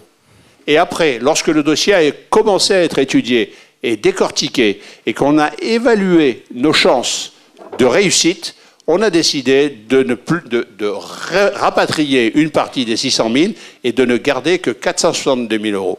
Alors, voilà, comme ça, vous savez tout, hein. Pardon Antoine, je vais réagir un peu à ton encontre pour te dire amicalement que nous ne devons pas aller dans ce débat-là pour des raisons qui sont assez simples et que tout le monde comprendra. Le problème dont nous parlons là, celui de l'OGEC, c'est 50 000 euros. 50 000 euros rapportés à un projet global qui fait 20 millions d'euros. C'est une ligne, c'est une toute petite ligne. Et d'autant que les résultats des années précédentes ont toujours démontré, je dis bien toujours, qu'à minima, nous avons amélioré les budgets d'au moins 200 000 euros. Je dis bien d'au moins 200 000 euros. Donc le problème, Antoine, n'est pas le 50 000 dont on parle. Le problème n'est pas... Peut-être, mais à l'arrivée, ce n'est pas le 50 000. Et à l'arrivée de même, ce n'est pas, Antoine... Ce n'est pas le problème du petit stade ou du COSEC que mon ami Gabriel Père, passionné par le sujet, a défendu becs et ongles, si aujourd'hui il ne le vote pas. Et s'il y a un débat sur les 50 000 euros qui représentent une ligne, Didier a eu l'honnêteté de le dire. C'est simplement qu'il y a des élections municipales qui se dessinent, il y a une légitimité à vouloir demain porter une politique différente, parce que j'entends que ça serait une politique différente. C'est tout. Après, on pourrait discuter pendant très longtemps, mais la réalité étant là, et ayant été actée par Didier, je pense qu'on ne va pas rentrer dans tous les détails parce que ça ne ferait pas avancer la soirée. Non, mais Jacques, tu fais des raccourcis un peu courts quand même. On verra bien. En disant qu'on ne vote pas le budget simplement, on va voter contre le budget simplement parce qu'on veut se présenter aux élections. Déjà, je ne sais pas dans les gens qui sont parmi mes collègues qui vont voter contre le budget qui sera présent aux prochaines élections et qui n'y sera pas, premièrement. La deuxième chose, c'est que voter contre un budget, c'est ne pas accepter le budget qu'on nous propose et aussi démontrer, malgré maintes et maintes explications en réunion de majorité sur un certain nombre de points où on n'était pas d'accord, où on n'a pas été entendu, par exemple la gouvernance, qu'on en a assez. Voilà. J'ai discuté tout à l'heure pendant les interruptions de séance avec certains de mes collègues, je ne suis pas le seul à regretter un certain nombre de dysfonctionnements. Alors, nous avons décidé de voter contre, d'autres ont fait d'autres choix, mais ce n'est pas simplement une question d'élection à plus ou moins long terme. Je voulais simplement, je respecte cette position, Didier. Ce que je voulais simplement dire, et puis vraiment je m'arrêterai là, c'est que, ayant par le passé voté majoritairement et pour les budgets et pour les recrutements, et aujourd'hui posant ensemble le problème pour 50 000 euros, quand on est dans une majorité, ce n'est pas à ce niveau-là que se fait la décision. On va chercher les explications ailleurs, et elles sont, je le répète, légitime. Simplement, nous n'avons peut-être pas la même vision des choses. Je pense que si j'étais solidaire d'une politique que tu conduirais demain, et éventuellement Didier, eh bien, cette politique-là, si j'étais solidaire, je serais solidaire jusqu'au bout et je pourrais comprendre que sur un budget de 20 millions d'euros, il puisse y avoir une différence de 50 000. Voilà, c'est tout ce que je veux dire. Quelqu'un d'autre veut s'exprimer ? Oui. Juste 2 remarques avant de discuter du fond. Première remarque, je suis ravi que Monsieur le maire ait préparé une réponse aux interventions possibles du groupe Lambesc à venir. C'est qu'a priori, il se doutait bien que nous allions intervenir pour dire que nous n'étions pas d'accord, ce qui a priori ne devait pas le surprendre, puisqu'on est quand même depuis 3 ans souvent en train d'exprimer des avis divergents. Certes, je lui concède peut-être un peu moins en conseil municipal, mais en réunion de G23, je pense qu'il ne peut pas nous l'enlever.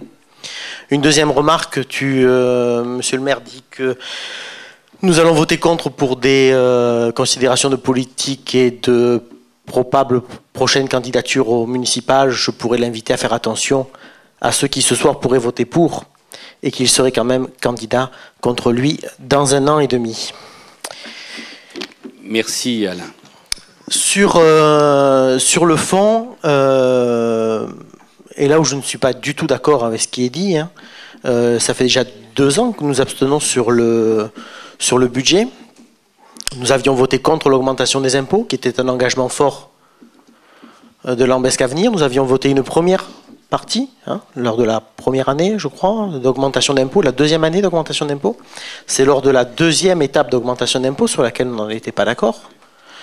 C'est celle pour laquelle j'ai lu votre intervention, là, pour mémoire.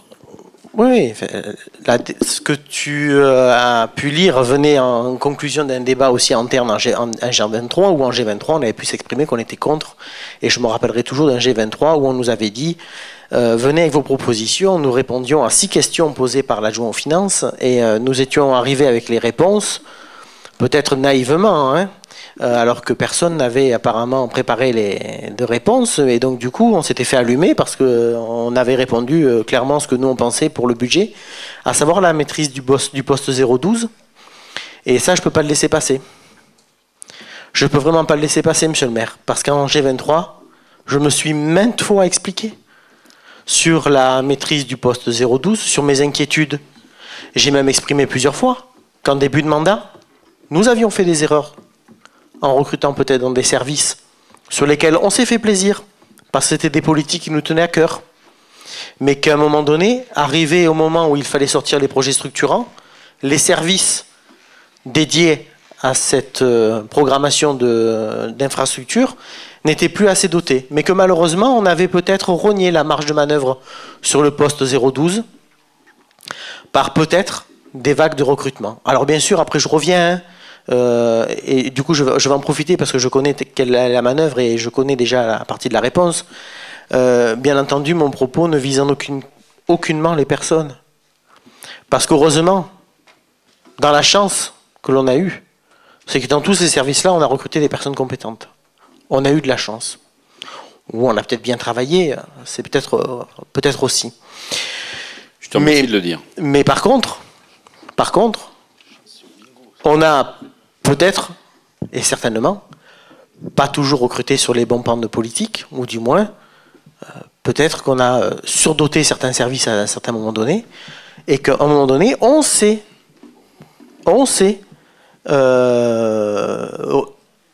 rogné la marge de manœuvre sur le poste 012, dans le cadre qui était le nôtre, c'est-à-dire de ne pas augmenter les impôts, qui était l'un des arguments du groupe Lambesc Avenir. Je tiens à préciser quand même que quand on fusionne, aujourd'hui on nous dit vous êtes solidaire, mais je veux dire à un moment donné, quand on fusionne 3 groupes, il fallait peut-être aussi entendre certains engagements de certains groupes qui à un moment donné a dit attention, nous on s'était engagé là-dessus.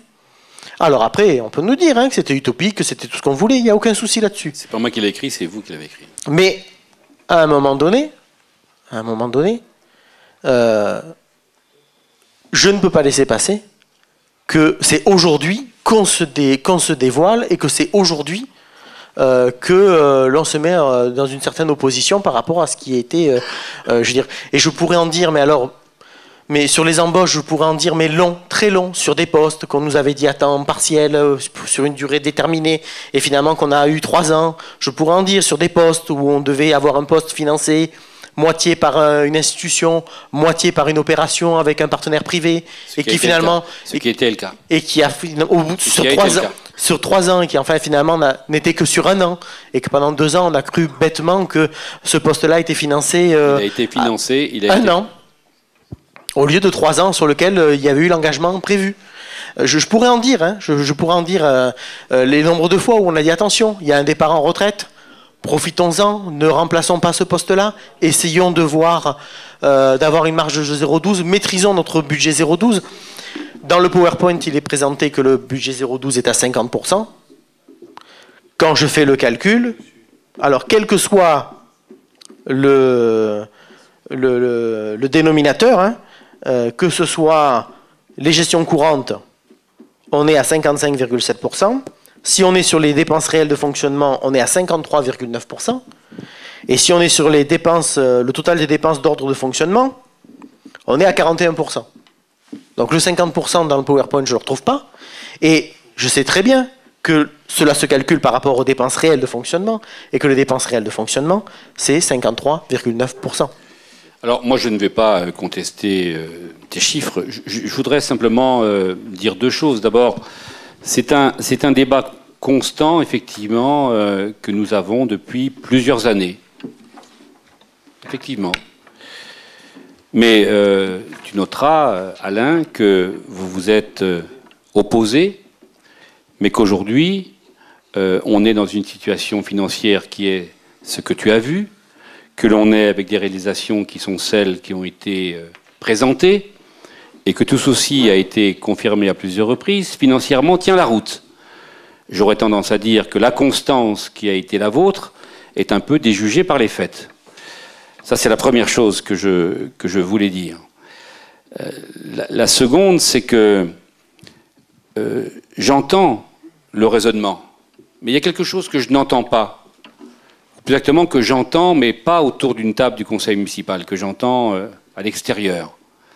C'est quand il faut prendre des décisions qui sont vraiment politiques, lesquelles prend-on?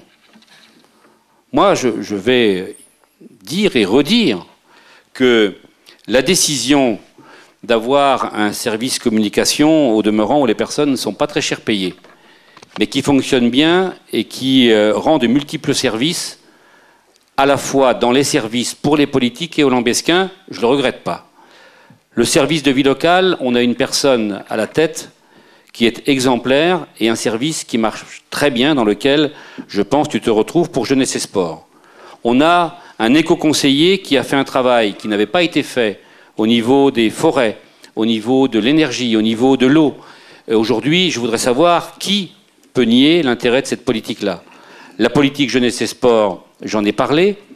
Le directeur des ressources humaines, je ne vais même pas en parler parce qu'il a été voté par vous à l'unanimité. Quant au poste que vous contestez, celui des finances, c'est un poste exemplaire pour moi dans la commune comme d'autres, mais dont on a absolument besoin. Et quant à David Duval, on en a besoin. Moi, je voudrais simplement que l'on me dise, par différence avec la municipalité passée, on a mis en place une politique senior qui s'est traduite par les chiffres qu'on a vus dans le diaporama et qui, je crois, a ravi les personnes. On a mis en place des politiques tarifaires et de qualité pour le centre aéré, pour le périscolaire, pour le temps méridien, et ça marche de partout. On a mis en place une politique sécurité qui, je crois, aujourd'hui, certes, est un petit peu dur à vivre pour les Lambesquins parce que c'est jamais agréable de ramasser un PV, mais ça a le mérite d'être efficace. On a mis un certain nombre de politiques en route, je ne vais pas toutes les citer. Je voudrais simplement, moi, qu'on me dise ce qu'on enlèverait de ça. Parce que ce que nous avons fait, c'est, je le crois, un choix politique qui honore l'engagement qu'en tous les cas, dans le groupe de la majorité, majoritairement, nous avons pris. Alors, tout n'a pas été fait, c'est pas possible. Tout n'a pas été exactement fait et dans le temps où il lui fallu, j'en conviens. Mais quelle politique enlevons-nous? Est-ce qu'on revient à la politique que nous connaissons, que M. Ramon défend très bien, en disant pas d'impôts et les services qu'il y avait avant, c'est très bien et ça ne coûte pas? Ou est-ce qu'on reste dans une politique volontariste pour que cette ville ait une dynamique, pour que cette ville se développe harmonieusement et pour qu'on ait une qualité de vie avec un tissu associatif, sportif, culturel, dynamique? Moi, c'est un choix, mais là, je crois qu'on aura l'occasion d'en reparler. Monsieur Carretero. Merci, monsieur le maire. Je voudrais faire 2 remarques parce que j'ai toujours pas repéré au sein de l'ordre du jour du conseil municipal de ce soir la question relative aux enjeux municipaux de 2014. La deuxième remarque, pour dire qu'on peut être membre d'une majorité, mais de temps en temps, et il faut, en conscience du courage pour le faire, dire qu'on n'est pas d'accord avec certaines politiques, voire dire qu'on n'est pas d'accord avec des politiques importantes. Donc je voudrais m'exprimer ici solidairement avec mon collègue Gérard Venel, un peu dans le prolongement du débat que nous avons eu tout à l'heure. Cette déclaration s'inscrit dans la cohérence de nos contributions communes, à M. Venel et à moi-même, au débat d'orientation budgétaire pour les années 2011, 2012 et 2013, qui sans exception ont évoqué les questions sociales et trouvé leur fondement dans la fragilisation des personnes ou des ménages affectés par la privation d'emploi, par des revenus insuffisants, par la privation de logements adaptés à leurs besoins et à leurs moyens. Avec ce budget primitif 2013, s'ouvre devant nous la dernière phase de ce mandat. Près de 5 ans se sont écoulés et nous avons désormais le recul suffisant pour en apprécier dans tous les domaines la pertinence de l'action qui a été menée. Il en est de même pour chaque Lambesquin. Dans le cadre des politiques publiques relatives aux enjeux sociaux, il faut souligner les choix justes et utiles de notre majorité municipale en faveur des tarifications proportionnées aux revenus des familles pour les cantines scolaires et le centre aéré, le développement de l'offre culturelle ainsi que les efforts accomplis pour réduire la précarité des emplois au cœur de nos services municipaux et la revalorisation de certains salaires. Mais alors que depuis le dernier trimestre 2008, les effets de la crise économique ont approfondi les difficultés sociales en faisant exploser la demande, notre action politique demeure en souffrance dans des domaines importants, comme nous l'avons souligné dans notre contribution au débat d'orientation budgétaire pour 2013. Ce document étant public, je n'y reviendrai que brièvement pour redire que notre bilan en matière de logements sociaux est un bilan médiocre au regard des 269 ménages qui réclament aujourd'hui un logement. Certes, 17 logements conventionnés sociaux et très sociaux ont été réalisés grâce au dispositif Mieux habiter, mieux louer, et j'ajouterai à l'implication des élus pour faire vivre ce dispositif. Le permis de construire a été déposé par la Logirem pour réaliser un programme de 44 logements sociaux sur le site de la Gardiole. Mais aussi, pourquoi avoir renoncé à engager les 16 logements sur le site de Léo-Lagrange, comme cela était encore possible malgré la décision de justice? Et pourquoi ne pas avoir engagé le pôle communal de la solidarité et de l'emploi et de la santé, conjugué, comme il est prévu, avec un programme de 16 logements sociaux à partir duquel nous pouvions également envisager la réhabilitation des 4 logements sociaux en PLAI sur le site du 5 Place des Poilus. Des parcelles pour faire du logement, pour produire du logement social, il y en a. L'engagement de ces programmes qui font défaut à notre bilan aurait témoigné concrètement de notre détermination à répondre au droit au logement pour tous et aurait redonné espoir aux familles qui attendent désespérément, quelquefois depuis plusieurs années, une amélioration de leurs conditions d'habitat. J'en viens au pôle communal de la solidarité, de l'emploi et de la santé, qui depuis octobre 2008 a été défini comme un projet majeur et prioritaire et qui vient encore d'être récemment ainsi confirmé à cette place de priorité par notre majorité. La décision de lancer l'étude d'approche environnementale de l'urbanisme a constitué le moment charnière du mandat. Il faut se souvenir qu'avant de prendre cette décision, nos débats ont été traversés, dans la majorité, par une inquiétude légitime.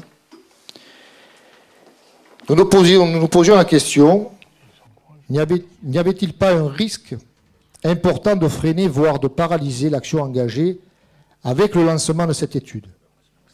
Cette crainte s'est invitée à notre débat au moment du conseil municipal d'avril 2010, au point qu'il a été demandé une interruption de séance, à l'issue de laquelle, Monsieur le maire, vous êtes publiquement engagé à ce que certains projets soient lancés sans délai et sans attendre les conclusions de la vue. Parmi ces projets figurait notamment le pôle communal. Cet engagement n'a pas été tenu et le pôle social figure aujourd'hui dans la perspective d'après-mandat au lieu d'être un élément important et caractéristique de notre bilan politique. L'engagement de ce projet aurait permis d'ancrer fermement cette action dans le mandat en la pérennisant pour des décennies. Il aurait permis de doter la commune d'un outil efficace de développement de l'action sociale dans les domaines de la prévention, de l'urgence et de l'accompagnement social et économique des administrés en souffrance, et cela dans toute la pyramide des âges. Il aurait permis des moyens logistiques adaptés aux compétences des partenaires et aux besoins du public, de développer des transversalités d'action avec des partenaires dans les domaines de la santé, de l'insertion sociale et de l'emploi, de donner enfin une dimension adaptée au service social communal du CCAS et du BME, du Bureau municipal de l'emploi, d'envisager plutôt le recrutement d'un directeur au service social communal, le seul service de la commune aujourd'hui à ne pas bénéficier d'un cadre pour animer et développer les politiques dans ce domaine. Un service dans lequel aujourd'hui, il manque toujours le poste de travail du deuxième agent du CCAS, dont le plein temps a été pourtant confirmé depuis octobre 2011. Il aurait enfin permis ce projet, en le lançant, d'y intégrer le centre médico-psychologique et très probablement la caisse primaire d'assurance maladie qui sont aujourd'hui situées sur l'avenue Badon-Villers et ainsi de libérer des espaces dont la commune a tellement besoin pour développer d'autres projets. Que tous les moyens n'aient pas été mobilisés avec la détermination politique nécessaire en faveur du logement social et du pôle communal fonde à M. Venel et à moi notre profond mécontentement. Pour nous, dans ces domaines, le compte n'y est pas. Ceci étant dit, il faut faire un choix. Et tout ayant bien été mesuré, nous voterons en faveur du budget primitif. Merci Jean-Michel. Je ne vais pas réouvrir des débats et je ne vais pas faire de polémique, mais simplement je pense que pour les Lambesquins, il est important non pas d'avoir des contradictions, mais d'avoir la précision, encore une fois, des faits. Il y a eu plusieurs sujets évoqués, mais tout à l'heure, j'ai cru comprendre que Mme Motta en avait parlé.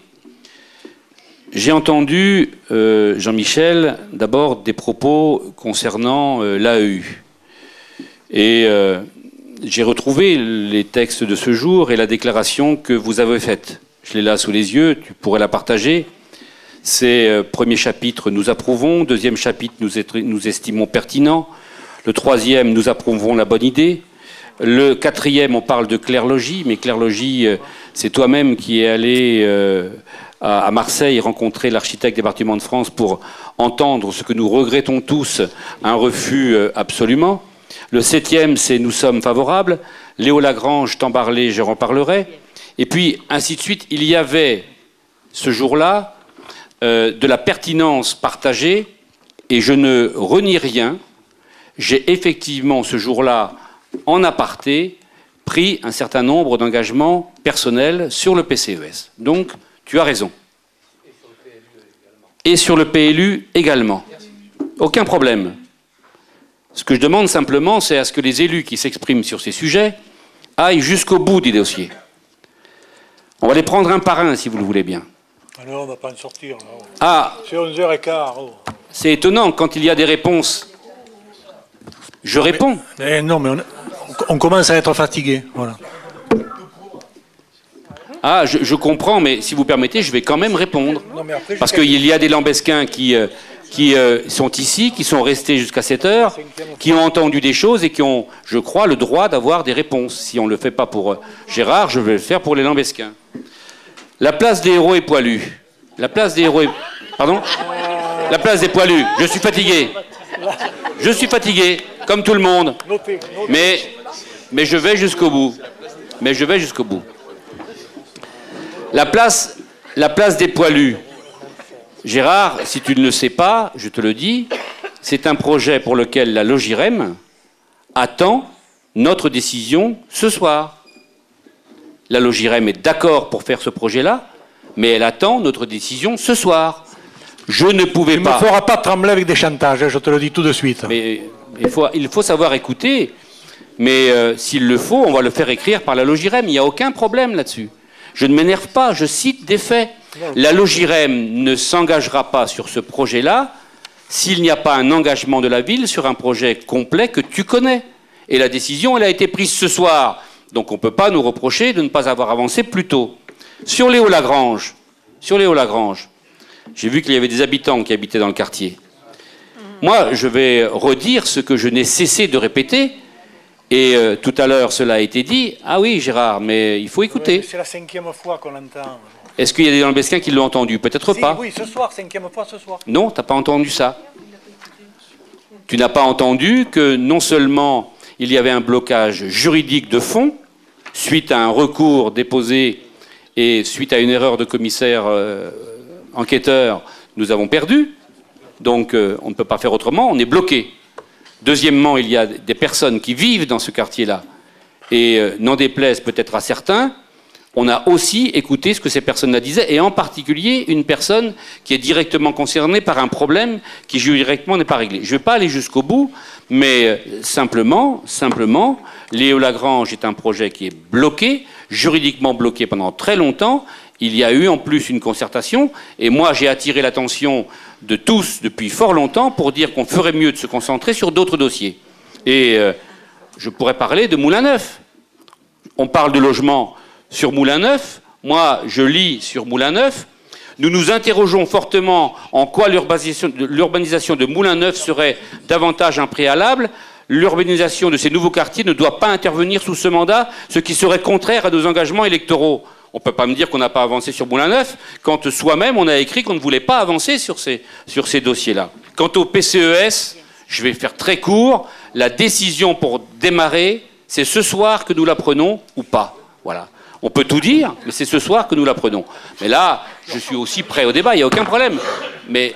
Filmé, hein, filmé. Oui, mais ça va valoir aucun problème. Et j'ajouterai au dossier, si vous le souhaitez, un courrier de la Logirem qui vous confirmera ce que je suis en train de vous dire là. Après, on peut débattre pendant très très longtemps. Quant à la politique sociale, je ne vais pas en débattre ce soir. Je crois qu'il y a un bon travail qui a été fait sous ce mandat.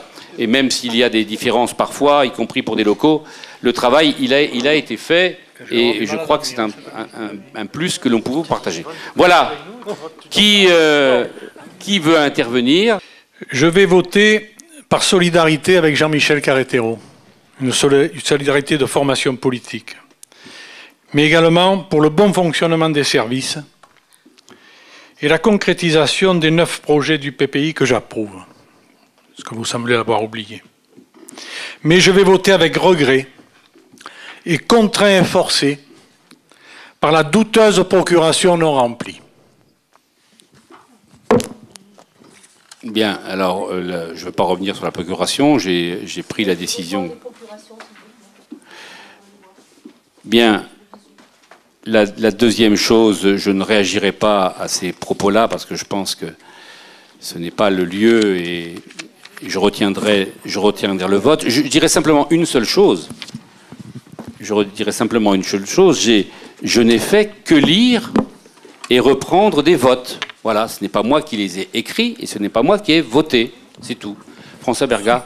Sur cette histoire de procuration, parce que là, les bras me tombent, quoi. Ces procurations, on en a un certain nombre qui sont présignés, tout le monde le sait, Monsieur Ramon le sait. On signe nos procurations et en fonction de ce qui se passe le jour J, on passe un coup de fil, soit à Nathalie, soit à Philippe, en disant tu donnes ma procuration à un tel ou un tel. Et si je pense qu'il n'y a aucune manipulation. Franchement, c'est lamentable qu'on en arrive sur ce terrain-là. Je pense que je mets ça sur le compte de la fatigue. Et si Ingrid l'a pas fait, c'est certainement parce que je ne sais pas si elle est hospitalisée ou pas. Voilà, c'est que voilà, Ingrid l'a toujours fait, alors à Catherine ou à d'autres, j'en sais rien. Là, si elle l'a pas fait, c'est parce que peut-être son esprit est ailleurs, et voilà. Personnellement, moi, j'avais rien préparé par écrit, ni pour mon compte, ni pour celui de Lambesc Autrement, pour lequel vous aurez compris que les votes sont, enfin, en tout cas, les avis sont très partagés sur l'ordre du jour d'aujourd'hui. Donc, j'ai rien préparé. Alors, je vais parler d'abord qu'en mon nom sur le ressenti que j'ai de ces difficultés aujourd'hui et que nous avons tous à peut-être séparer nos chemins. Je respecte le chemin de chacun. Moi, le mien, il restera aux côtés de la majorité et de Monsieur le maire. Le travail de Lambesc Autrement, nous l'avons fait en tout cas il y a un mois pour le DOB, pour le débat d'orientation budgétaire, où donc nous avions pressenti un certain nombre peut-être de fausses routes dans ce qui nous avait été soumis lors du premier jet. Nous avons fait un travail acharné avec Alain et les filles, donc Marilyn, Florence et Jeanne, pour corriger les perspectives qui s'ouvrent sur les 2 ans à venir et peut-être les suivantes. Moi, je considère que nous avons réussi en matière de conviction sur le besoin du logement, du social. On a même travaillé, Jean-Michel et avec Gérard là-dessus. Sur le cadre de vie, qui est quelque chose qui me tient à cœur, voilà, bon, je pense que je m'investis beaucoup là-dedans et sur les politiques de l'enfance, et je ne reviendrai pas sur le problème de la cuisine centrale. Donc, pour moi, le travail est fait, je voterai pour ce budget. J'en reviens juste sur quelque chose qui a été une pierre d'achoppement depuis le début, c'est sur les embauches et sur ce fameux 012 qui nous emmerde depuis le début. Moi, je ne regrette pas les embauches, j'en regrette pas une seule. Je n'en regrette pas une seule. Et je vais vous dire pourquoi. Parce que c'est bien de ne pas personnaliser les emplois, de dire, voilà, nous, c'est pas un tel ou un tel et tout. Sauf que moi, à part mon boulot, tout mon temps libre, je dis bien tout mon temps libre, il est à la mairie. Et ces emplois, eh ben, ils ont des figures, d'accord ? Je sais ce qu'ils font, je sais ce qu'elles font, je travaille avec elles, et donc j'en suis fier, et je suis fier qu'on les ait embauchés, et donc voilà, je regrette rien là-dessus. Et quel que soit le chiffre du 012, ça me va bien. Et la précarité, je ne sais pas d'où sortent ces chiffres de 40 avant et 40 aujourd'hui, mais en tout cas, moi j'ai fait tous les CTP, ou presque, et on a passé notre temps, quand on l'a pu, à titulariser les gens et à les transformer dans des emplois qui n'étaient plus ceux du passé. Merci. Bien, on va voter. Donc, qui vote contre ? Qui vote contre ? Donnez les noms au fur et à mesure, comme d'habitude. Monsieur Feldman.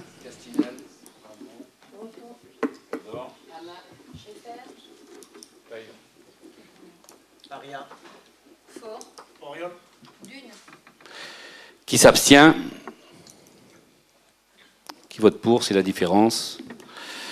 Voilà. Bien, ça c'est pour le budget primitif.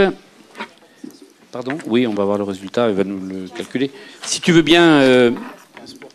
Si tu veux bien, Gérard. Alors après, je pense qu'il n'y aura pas beaucoup de débats. Et je voudrais simplement faire une conclusion sur cette partie la plus importante du Conseil municipal. Je ne reviendrai sur aucun des mots et commentaires, si ce n'est à regretter des noms qui, à mon sens, n'ont pas lieu d'être là. Mais bon, c'est comme ça. Mais je pense que les Lambesquins présents ont insisté à un débat qui a été complet, dans lequel chacun a pu librement s'exprimer et participer au vote. Et je crois que c'est la chose la plus importante, parce que c'est ce que nous souhaitions aussi quand nous avons été élus. Donc merci à tous les élus, quelle que soit leur tendance et leur position. Je ne gommerai que les excès des mots.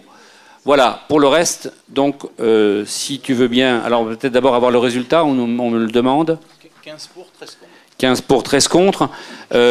Gérard, s'il te plaît. Monsieur le maire rappelle que le débat d'orientation budgétaire préalable au budget 2013 a eu lieu lors de la séance du conseil municipal du 20 décembre 2012. Monsieur Monsieur le maire présente le budget primitif 2013 du budget assainissement qui s'équilibre en dépenses et en recettes à l'intérieur de chaque section comme suit. Section d'exploitation 209 200 €.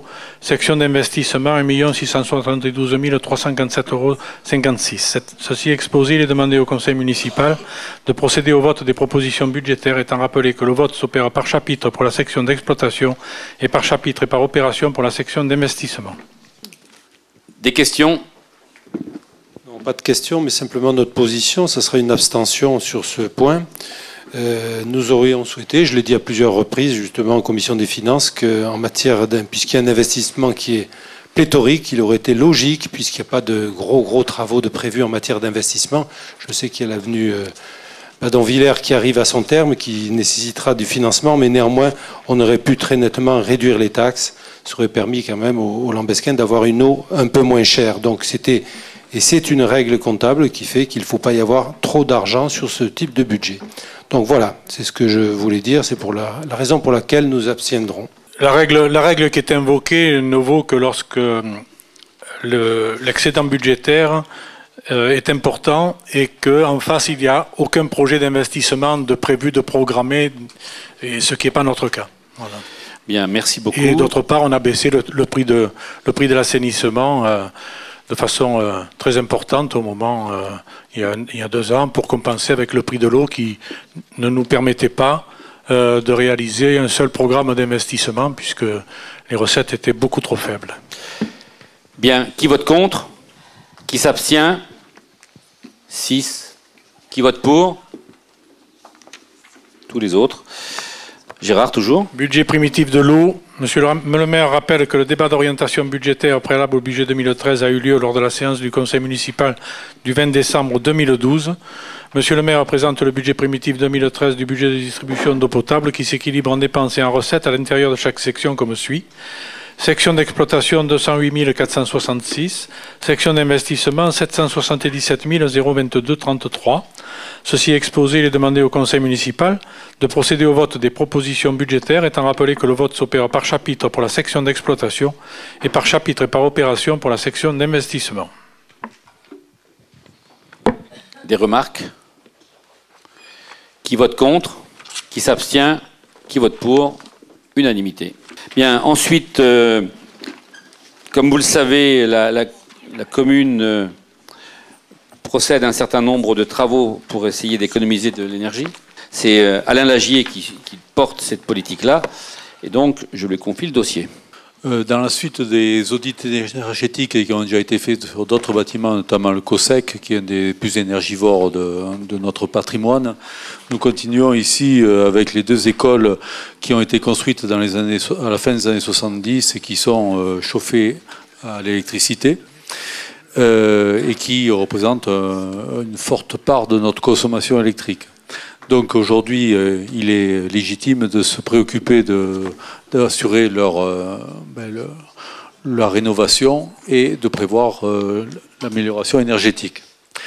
Donc pour cela, préalablement, il y a lieu de faire des audits. Et chaque audit, donc Monsieur le maire expose au conseil municipal que la commune envisage des audits énergétiques selon la méthode ADEME. Chaque audit énergétique doit permettre, à partir d'une étude détaillée des données du bâtiment, de dresser une proposition chiffrée et argumentée des programmes d'économie d'énergie et amener le maître d'ouvrage à décider des investissements appropriés. Pour le 2013, la commune a choisi de faire réaliser ses audits sur les bâtiments de l'école maternelle Les Écureuils et l'école primaire Vincent Van Gogh. Pour ces audits, la ville peut solliciter une subvention auprès de la région et de l'ADEME. C'est à l'étude du dossier qu'il sera décidé d'un financement par la région et ou par l'ADEME. La communauté des Pays d'Aix propose également une aide en complément des aides région ADEME. Le montant prévisionnel de ces audits pour les 2 bâtiments est de 16 722 €. Le plan de financement est le suivant. Montant total, donc 16 722. La participation région ADEME est de 70%. La CPA amène 10%. La part communale reste donc de 3 344 €. Ceci exposé, il est demandé au conseil municipal de décider de solliciter une subvention d'un montant de 11 705,40 € auprès de la région et de l'ADEME et de 1672 € auprès de la CPA. Charge à Monsieur le maire d'effectuer les formalités nécessaires. Qui vote contre? Qui s'abstient? Qui vote pour? Alain? Dans la suite de la politique d'amélioration énergétique et des différentes actions dans la voie du développement durable, vous savez que nous sommes engagés avec la région dans un programme dit Agir.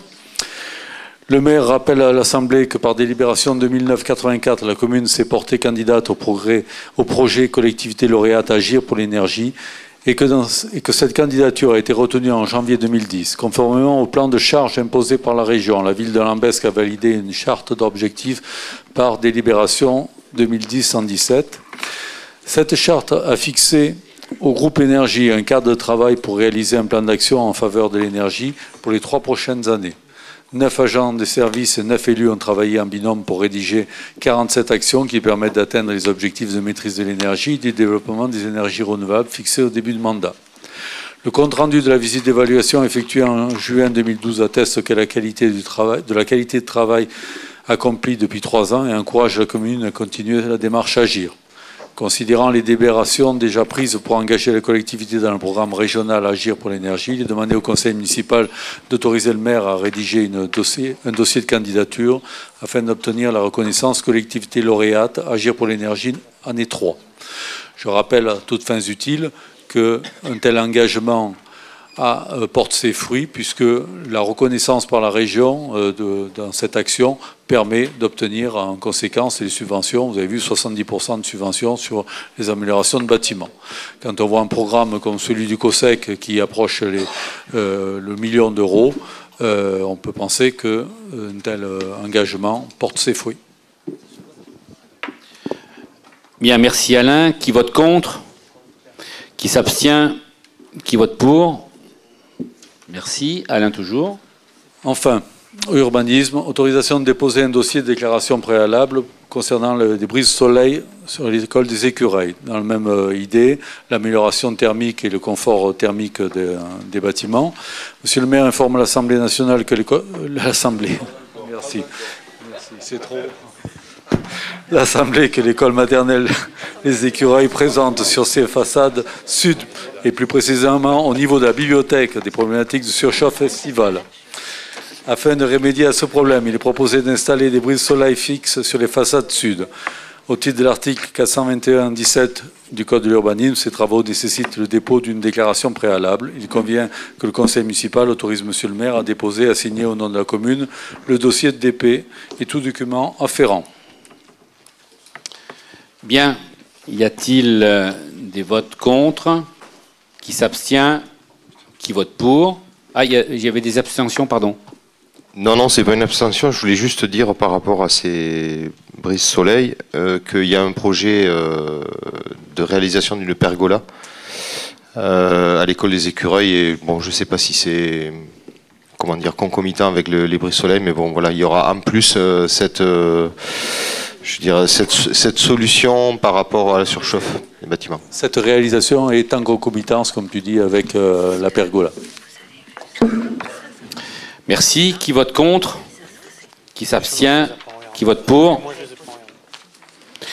Bien, le dernier point à l'ordre du jour, avant éventuellement discussion sur les décisions, concerne les ressources humaines et des modifications de tableaux. Vous êtes tous avertis maintenant, c'est de la technique. Ce sont des évolutions de carrière, mais il n'y a pas de recrutement derrière ça. Des questions à poser? Est-ce que c'est une évolution de carrière, un emploi d'adjoint technique supprimé première classe à temps complet qui devient adjoint technique deuxième classe à temps complet? Oui, donc effectivement, dans cette délibération, il y a une corrélation directe sur l'emploi de rédacteur, puisque là, ça concerne effectivement le même agent, et donc c'est un avancement de grade.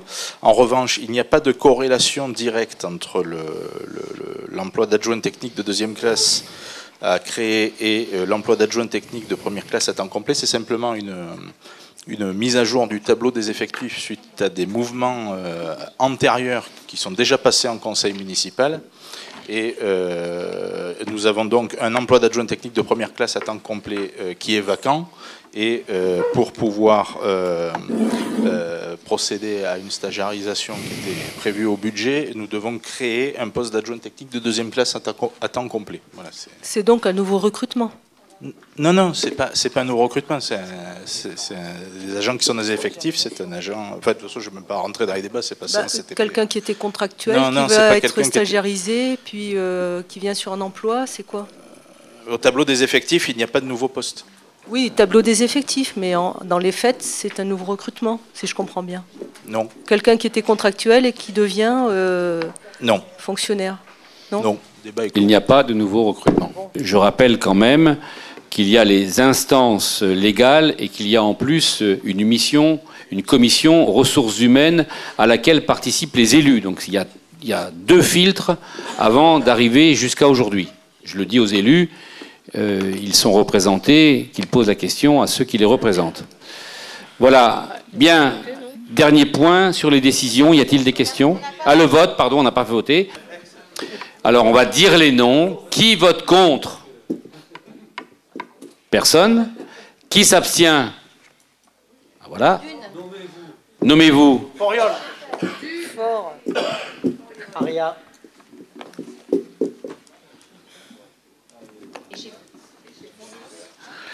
Et qui vote pour? Pendant que les services font le décompte, encore qui va être simple. 6 abstentions, 22 pour. Sur les décisions, y a-t-il des questions? Donc moi j'avais une question à poser sur le 2012-074 portant signature de contrat GUSO, 30 000 € par an. Qu'est-ce que ça représente, monsieur le maire, s'il vous plaît?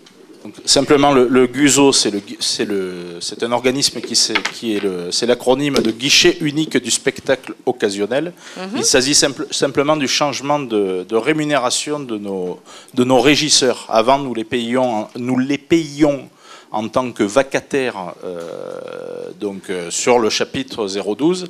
Et là, suite à une demande de leur part, et notamment du principal intéressé, que tout le monde connaît bien, il a souhaité être rémunéré via ce guichet unique du spectacle occasionnel, ce qui est plus avantageux en termes notamment de cotisation retraite pour les intermittents du spectacle. Donc, si vous voulez, la dépense budgétaire à volume d'heures égal est toujours la même. Simplement, ça passe du chapitre 012 au chapitre 011. Et pour pouvoir payer avec le GUSO, il faut qu'on contractualise avec le GUSO. Voilà. D'accord. Donc c'est un salaire qui n'est pas compté dans le 012, mais qui, quelque part, fait partie, en fait, des salariés. Hein, c'est bien ce qu'on comprend. Même si ce n'est pas dans le 012. C'est bien ce qu'on a... C'est bien ça. C'est une façon de voir les choses. Oui, on va dire oui. On va dire oui. Ok. Après, j'avais une question sur le 2000... Partiellement, parce que les charges sociales restent au 012. Merci, monsieur l'adjoint. On va écouter Marilyn. D'accord. Ok. Ça va. J'avais une question également sur le 2012-082. Je voulais savoir par rapport à la signature du marché complémentaire concernant Roulin, si les 14 200 € viennent en plus des 500 000 €. Je l'ai pas avec moi, mais je le ferai. Par contre, je peux donner tout le détail et les motifs du montant de ce marché complémentaire qui est tout simplement lié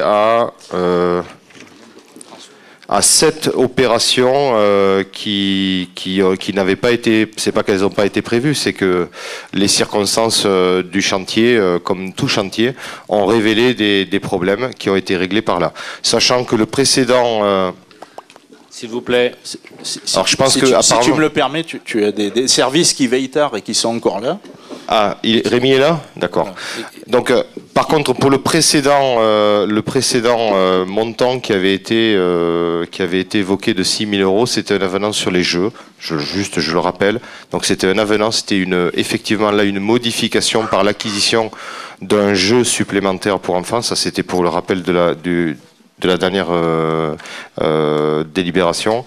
Là, si monsieur le maire m'y autorise et me le demande, je peux lister et vous expliquer. C'était simplement savoir si ça venait en plus, et apparemment ça vient en plus, puisque à partir du moment où il y a eu un avenant... Alors, quelqu'un va répondre, voilà. Qui c'est, Marie?